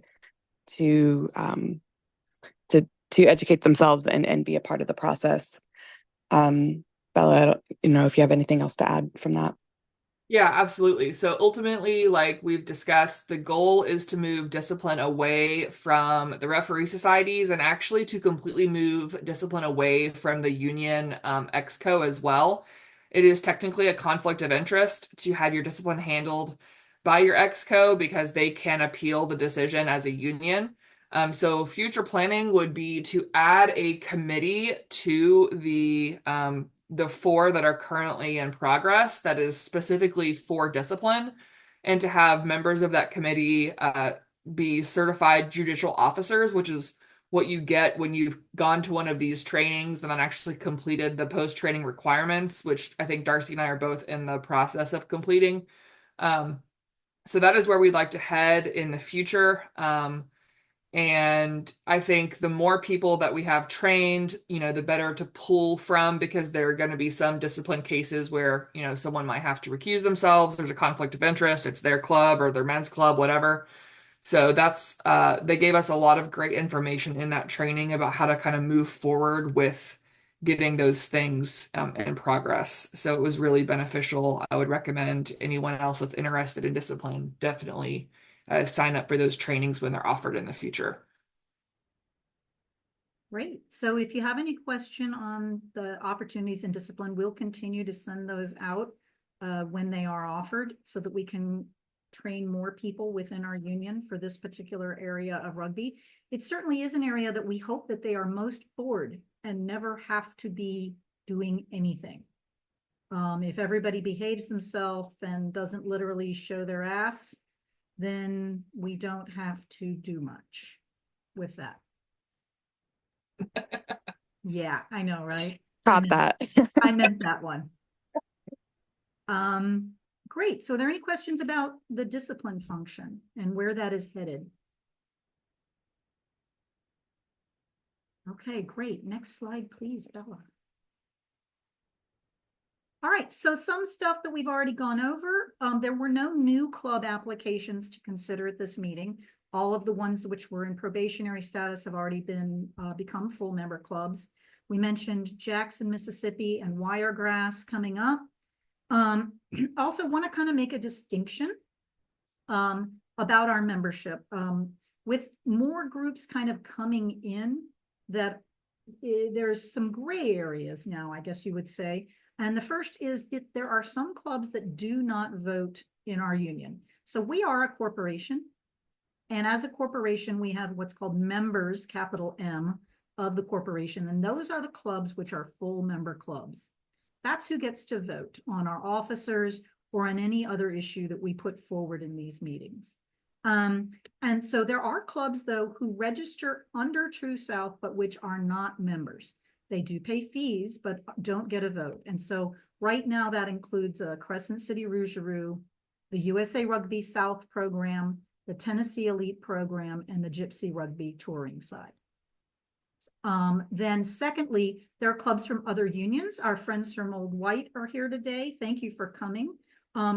Their unions do pay into our budget, however, though, to cover the fact that they're participating in our competitions. So we settle that up at the end of the year. Carolina's paid us a check last year to cover the people who participated from Old White, and Georgia will do the same this year for the people participating from High Country. So just keeping in mind that there are some people who don't vote, but there are still kind of us. So just some gray areas there that people have asked, like, well, where do they stand in all of this? And for the ones that maybe are in category number one, they could apply to be full member clubs and we would vote on them. They would have a probationary, we'd vote for a full member the next year. However, the ones in category two are actually members of another union, not ours, but we accept them into our competitions as our friends. Are there any questions about how that kind of works? Okay, great. Just some people were like, I don't see how they fit in here. So that's how we want to do things. So next slide, please. All right. So this means we're kind of coming to the end of wrapping things up for today's meeting. Just a reminder that the officers are elected each year at the annual general meeting. The AGM is in January, and that is when elections occur. All positions, our own bylaws right now have everybody on a one-year term. So everybody is up for re-election.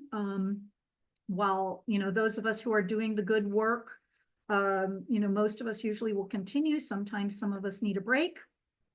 However, I'm sure that none of us would be like, oh God, I've been voted out. It's the end of my rugby career. No. New blood makes the conversations interesting and allows us to have differing viewpoints. So we're always looking for people who would like to participate, who want to put their names in. We call for nominations when we start talking about the AGM in the November, December timeframe.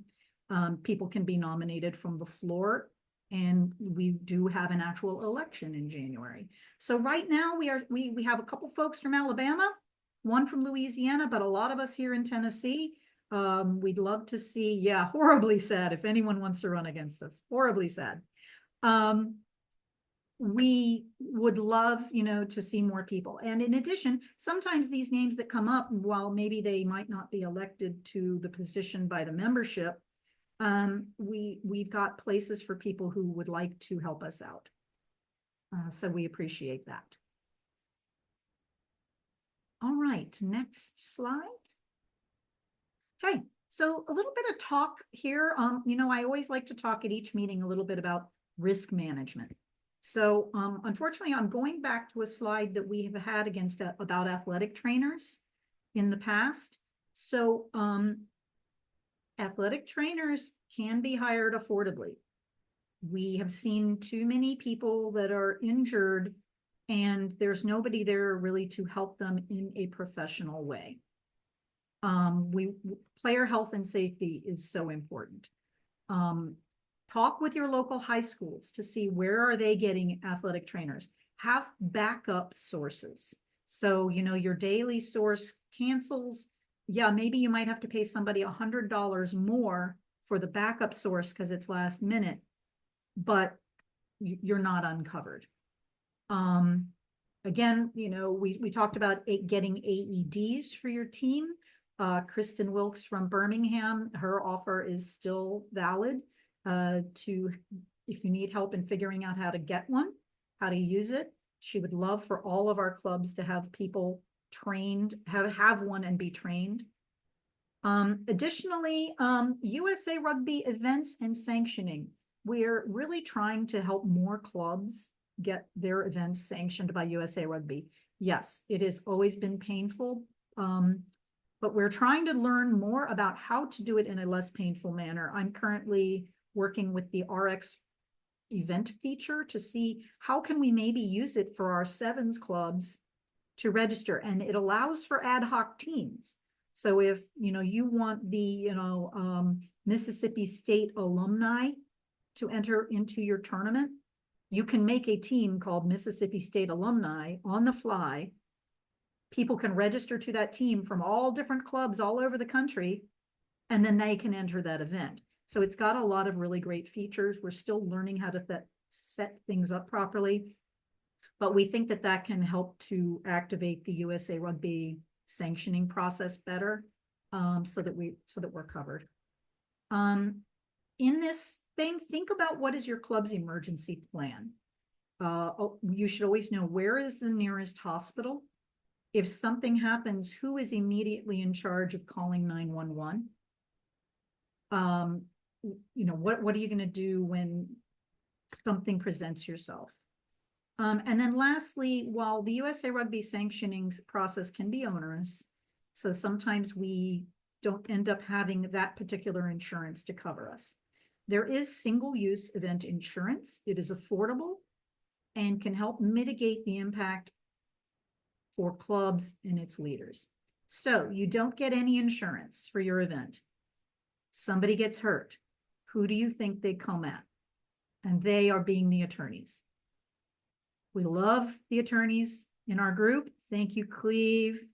Thank you, everybody else. However, they will go first for the people with the deepest pockets. Don't lose your house. Okay? If you've got one, if you've been lucky enough to get a house, don't lose it because your event is not sanctioned.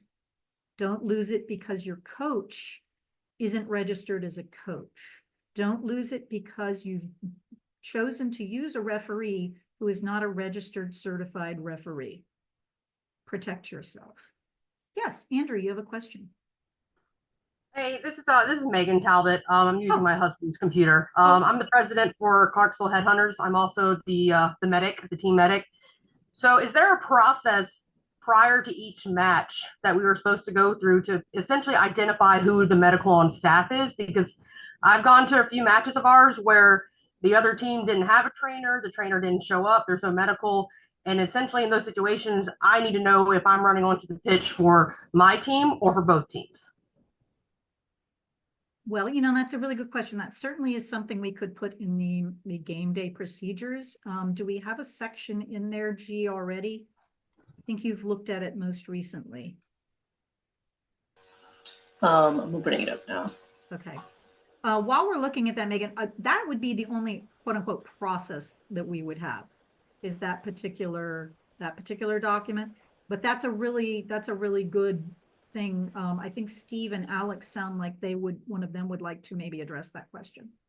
Nancy, what should happen is when the referee arrives at the pitch, the referee should find the match organizer.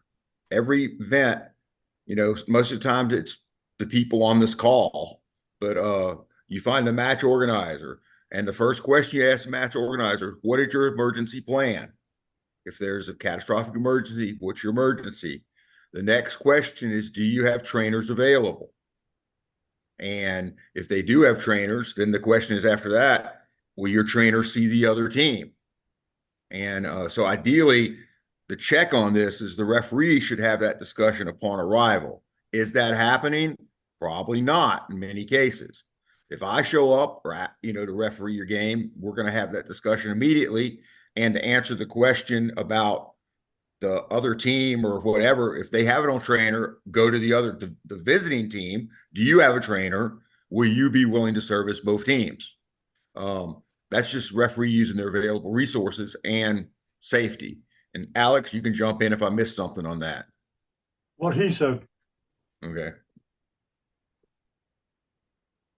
I wonder if the emergency plan is something that we could cover in the admin course in Birmingham. Even just like a small amount, wouldn't have to go into a lot of detail. We can do that if you wish. Yeah, that'd be great. Thank you. Love it, Darcy. And thank What you are for the the question, Megan. Oh, sorry, Nancy. Go ahead. Go ahead, Foster. Oh, sorry. I was wondering what what are the typical credentials of an athletic trainer? Like, are there a couple different things that this person could be professionally? They could be. So, that's a very good question. So athletic trainers are different than physical therapists, who are different than EMTs, who are different than nurses and doctors. So athletic trainer is a particular certification. That is what we would strive for, is somebody with the certification, the letters after their name, AT, and there's a couple other letters. I think it's ATC, athletic trainer certification. Those are the people that we are looking for. They are specifically trained to train up athletes prior to performance. So if you have an athletic trainer that you use for your team, they might be the one who's running your conditioning sessions, that type of thing. Taping people before a match. If we were pro ranks, the athletic trainer would be like that highly paid person who makes sure that you're all taped and you get your ice baths and you do your therapies afterwards, etc. They're more proactive. And then on game day, they're a little bit more emergency related in that, when that ACL happens or a neck injury, they're kind of trained in that place. So an EMT is also trained in that space, but they're not trained in the pre thing.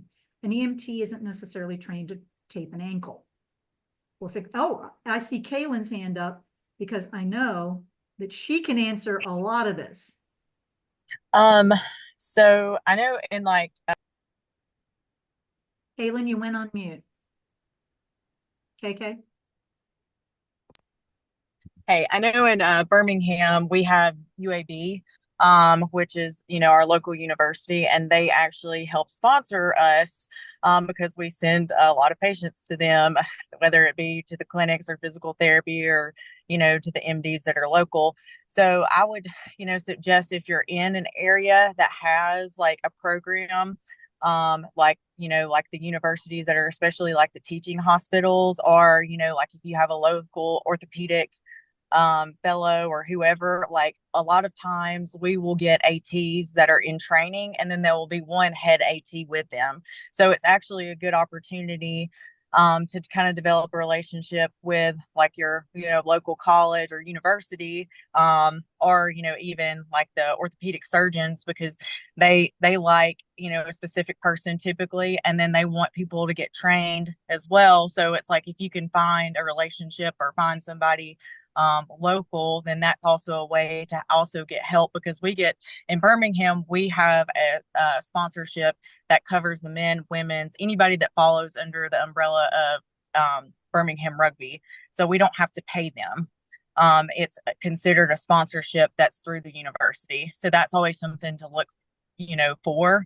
And then, especially because they're a teaching school, they like to have their newest ATs. Like for Vulcan Sevens, we had like an MD, an AT, and then the remaining were new ATs that were trying to learn. So they were kind of getting signed off on things. So that's always something to look at if you can, locally. Cool. That's super helpful. Yeah, and going back, so and like your physical therapists, your PTs are really an after the fact.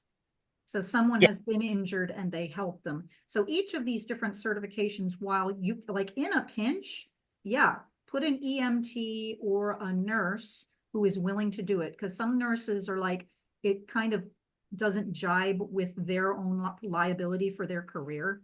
So sometimes when you're asking a nurse to jump on and do it, they're not actually trained to do that and wouldn't be covered if they didn't do it exactly right. So AT is what you want to look for.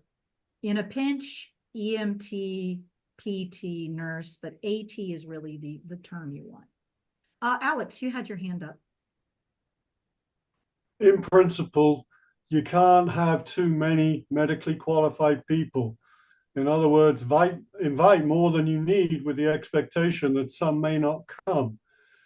Just so that, I know this is outside most people's experience, but at the MLR games, there are usually at least 4 MDs, 5 ATs, and sometimes usually 2 ambulances, certainly at the Gold Games. All right. They have redundancy because stuff happens. There's no reason that you can't invite 2 ATs and maybe one doesn't show, so at least you've got one. The other thing is the ATs, MDs, the people who are suitably qualified, they prowl the sidelines inside the ropes. They get the best view in the house because they need to be on call when stuff happens.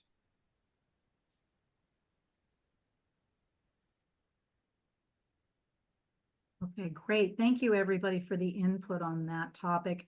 It's just super important. We all know when somebody gets hurt and there isn't anyone there, how frustrated we get. So thinking about, how do we alleviate that frustration and maximize player health and safety? Okay, great. That's this meeting's Nancy liability and risk management talk. So with that, the next slide is for open discussion. Is there anything here today that we have not covered that you came here to hear about?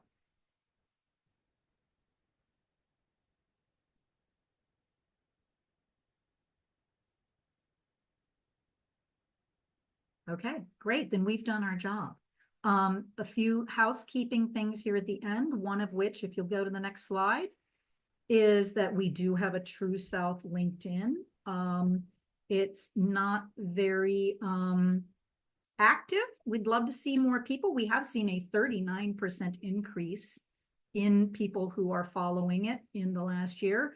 If you see a rugby job where we actually could be paid for doing rugby things, feel free to send it. We'll post it on our page. It may not be our job, but we can share it. Some people prefer LinkedIn to some of the other networking and collaboration spaces. So we've got one. This is our second year telling people about it. The next thing I wanted to mention, is our YouTube page. We do have a YouTube page. We're still kind of working on how it's going to flow, but we will post this presentation to that YouTube page. And I do believe that I have queued up, hopefully, the right link. Nope. I will get it again and post it in the chat. But it is, again, it's just an @True South Rugby under YouTube. Some of the videos from championships are there. We're still working on how to do all of that. And then the last thing is, if you'll switch, is we have a poll. Woo-hoo! So if you can click on that link or scan that QR code with your phone, and I can also put the poll up right here on the screen, I think. Maybe not. I don't see it in my list. I actually want a survey. But anyway, the link is right there. Let me grab the link also from our Zoom copy and put into the chat. And basically, this is about the idea. So at the last AGM, we had conversation about wanting to have the fall meeting or having our meetings on a Sunday night instead of a Saturday morning. So the question being, so if we do that, how does that, work for you? Is that going to work for you? How early do you want it? And then in addition, we want suggestions on how to make the meetings better. It's a lot of us pushing information out to you. How can we make these more interactive? We're looking for feedback on that. And how you feel about, what if Alex just gave his presentation as a YouTube video? And we put it on YouTube. Would you watch it? It removes the ability for conversation and interaction and collaboration, but would that work better for you than giving us 4 hours either on a Saturday morning or a Sunday night? We want to give you information in ways that is useful for you. So with that, that link is in the chat. It is on your screen. There is a QR code. We'd appreciate your feedback on that topic. Then, next slide. All righty. So with the fact that we had decided we wanted to go to Sunday nights, the next meeting, which will be the AGM, which will be elections, is Sunday, January 26th at 5 p.m. Central.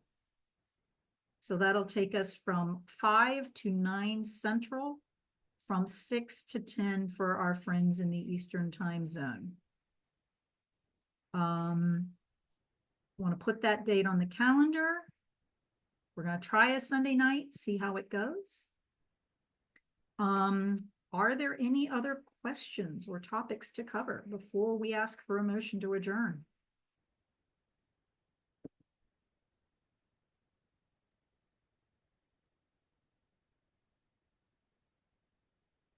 Okay, Mike is reminding us to make sure that you have signed in on the attendance sheet.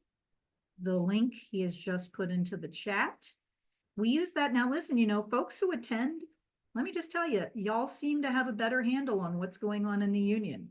We get less follow-up questions from all of you, which we really appreciate, that people come and are interacting and listening. And then the clubs that we see that are not in attendance are frequently the ones who just don't have their act together. We want everybody to be able to be a fully functioning organization. All right. Thank you, Nancy and the Exco. Y'all are doing a great job. Thanks, guys. Thank you, everybody. Do we have a motion to adjourn? I move to adjourn. Oh, I'll second it. I hear motions. I hear seconds. I love it. We get 17 minutes back of our Saturday. I'll probably see you over at Hanratty's Barber. Yep. And everybody have a great day and a really great season upcoming. Let's play some good rugby and hit each other. I hope I get to hit some of you this year. Ooh. Hey, Rugby. Here, here. hit each other properly in accordance with the rules. Yes, below the sternum. That's right. I'll be hitting you next weekend, Nancy. I Hey, love be it. careful. Be careful because Nancy pinches when she hits. Who, me? Hey, Nancy, I have a couple questions to ask you. Sure. What's up, crazy? Well, it has to do with the fact you guys have this huge surplus of money, and this is not something actually, it's kind of planting a seed and asking questions because I see it happening in our community.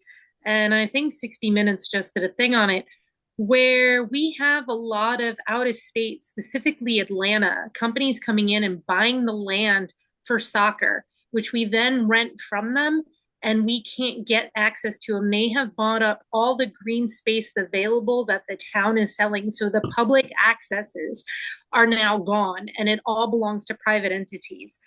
And so I was wondering if at some point in something, if you want to put a committee together or something to look at where the True South actually buys lots of land in the area to help promote rugby. Because that's what's killing us is with our club specifically is I mean, then you can rent it out to soccer, to whatever in the meantime.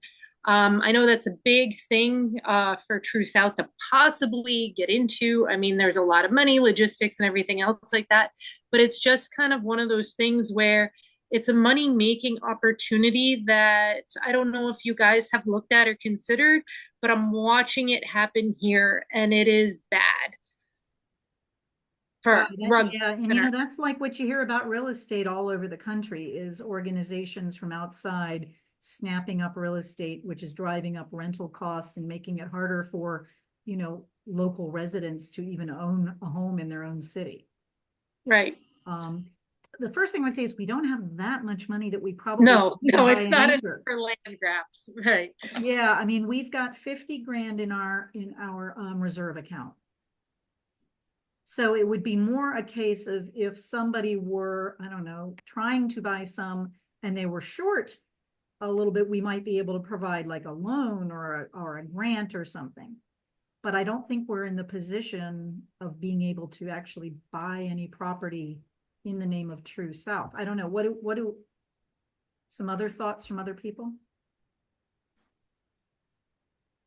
I unfortunately agree. I mean, I've been with Nashville a lot of years, and Nashville has pretty good reserves, and it's the same old. Sounds like a lot of money until you try and do something with it. Land's expensive, let alone once you get into. Then you got to grade it, you got to seed it, you got to do a whole bunch of stuff. I mean, it is a super expensive proposition to buy and develop.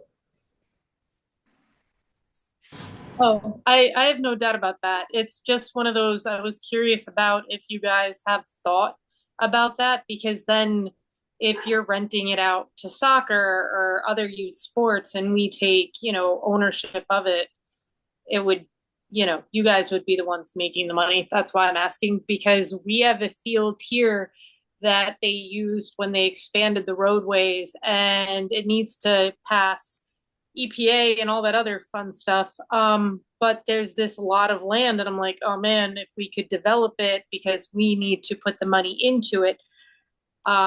But going around, sorry, I'm talking in circles, but going around to all the available fields, it's like, oh God, they're from Atlanta. Okay, so why it would be amazing if True South could get into that game. I know that, yeah, talking in circles, that it's not possible, but it's something that if you guys ever look at it, it wouldn't be a bad idea. Well, that is my lottery plan. That is my lottery plan. I already have it named. On this call than just you guys. My bad. I am not looking at who's here. Oh no, I mean, because everybody's in the same boat. Believe me, everybody is struggling for field space. Those that have got dedicated space have got privilege and luxury, but so many struggle with getting space. But so my lottery plan is a sports foundation where I'm going to build rugby facilities in many different cities, and then I'm going to lease them like for $1 a year back to those organizations. I'm going to build tennis courts, rugby fields. For my husband, we're going to build hockey rinks. And so this is going to be what I'm going to do with my lottery winnings. But yeah, hey, Andre, you want to chime in? Sure. So, yeah, I was listening on that topic, and unfortunately, buying properties is pretty much impossible with how rugby is tended to be at the world stage and so on and commercial thing. But the best bet, I guess, is to try to approach the county and, ask them if they have anything available. They might lend you a piece of land that we might develop, any sort of that. It's basically, it's not buy to own, it's more like a lease thing. Yes, that's what I was going to try to talk them into the land that we have here with do a 100-year lease on it or something like that, where we would take charge of doing it. But to do that, I need people. Right. And the thing is that obviously everybody in this community, at least in True South, pretty much play on fields that are not owned by them. And at any given point when somebody who owns that field will just say, "Hey, we sold it, and you guys have no rights to play here anymore." That's And what happened in Chattanooga. yeah, this what puts everybody in compromised situations where, we need to find a new home, if you will. Raleigh Rugby in Raleigh, North Carolina had their field for 30 plus years, and eminent domain came in, took it, and they've lost their whole facility after having it for 30 years. It's actually a pity to hear about these kind of situations where you have an established pretty much, and maybe you put a lot of effort and even club money into that by just aerating it or painting it or maintaining, putting up posts and so on, and then somebody comes back and hey, guys, can look elsewhere, unfortunately. Well, so just to jump in, we at Clarksville have been, going through this, all summer trying to find our pitch for the season, and the all the feedback we've got has basically been, it's allocated for soccer, it's allocated for lacrosse. You got to go talk to the county mayor. It's the same situation we're all in. So, what I'm hearing is we're all in the same boat. So, it sounds like there is a need for some resource, some playbook that, we can all generally follow together to, all pull in the same direction. A program, maybe. Yeah. I love the idea of a playbook. I'm so happy to come up with these ideas after the meeting's adjourned. Hey, it's a long way off. Somehow, by the way, it's still recording. Somehow those sports got to that point where the county allocated that land to be just under their surveillance and not getting any other sports involved into that certain pitch. So we just have to continue what we're doing, growing the sports in the area, get the popularity, and then the commercial thing will just start to go in after that. That's ideally where the World Cup can help. They're trying to build that into the bid packages. Yep.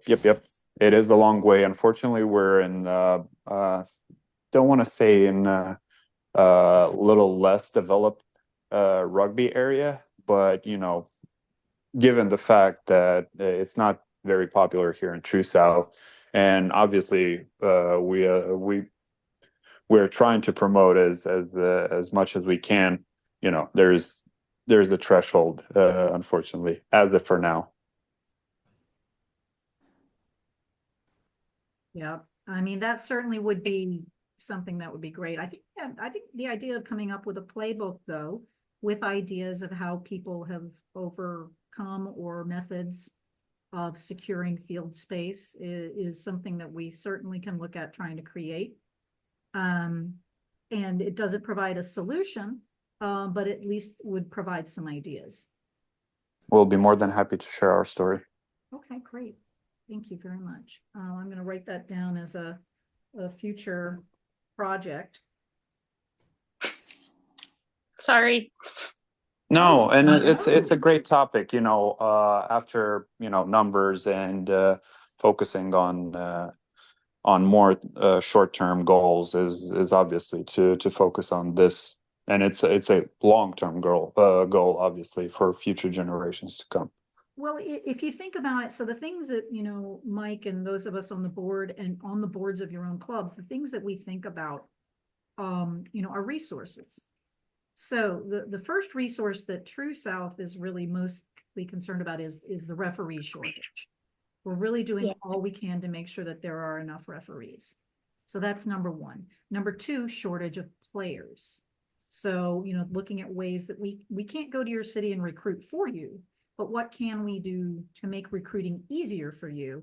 And then three, where do we play the game? I think things like jerseys and balls, y'all mostly can handle, but the big resources, referees, players, and space. So this gives us an opportunity to think a little bit about how can True South help its clubs find space. We were trying to help you with where to find trainers. You know, now we're going to maybe think on how can we help you find space.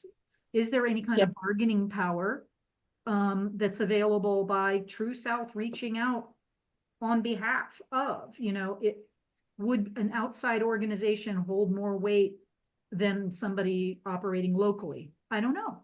Maybe a call from the president of the union to the mayor of the town holds more weight than the local president going in. I don't know. We haven't tried it. It's an idea I just came up with 5 seconds ago. It might be an option. Everybody's laughing now, but it can be an option. Yeah. So, you know, these are things we definitely can talk about and try to come up with ideas. And those are the things that people at the union leadership level, we are always trying to think about. In lieu of being there to help you physically, what can we do collectively to help out? So it's a great topic. Thanks, Chris. Who's Chris? Chris. It's okay. I know we have another nickname and other people don't know it, but it's Chris. Yes. Yeah. We've been trying to everything we can to butter up our town, where I know the names of all the secretaries. They always get thank you cards. We did beach cleanups. We did animal rescues. I mean, I am putting out in one of the town managers lost keys at a festival, and I don't know how I found it. I just happened to have it, and I was like, hey, we're trying. So we are literally doing everything humanly possible, but it's about paying to have these fields as well, because they're getting the price tag from Atlanta. So even if we do get access to it, now they're doing hiked up rates. So it's just this cycle. So thank you for listening, and thank you. But I figured this is a problem for everybody. So this needs to come kind of from the top down, where USA Rugby should be like, we want to grow this rugby in areas. They should be looking at leasing this land for us to use and things like that. But yeah, USA Rugby. Sorry, I'm going to drink some more soda. Well, when we hang up, I'm going to drink some not soda. So yeah. All right. Great topic though. Thanks for bringing that up, because I think that in these forums, when we're sharing with each other, it helps not to feel alone in your issue. You know, that we're all here together. So appreciate you bringing that up. Any other topics? Long live rugby. That's it. I'm all for it. All for it. Okay, well, thanks everybody for attending, and we will see you all at various places throughout the union this fall, and have a great season. You as well. Thanks, Nancy. Appreciate it. Bye. Here you go.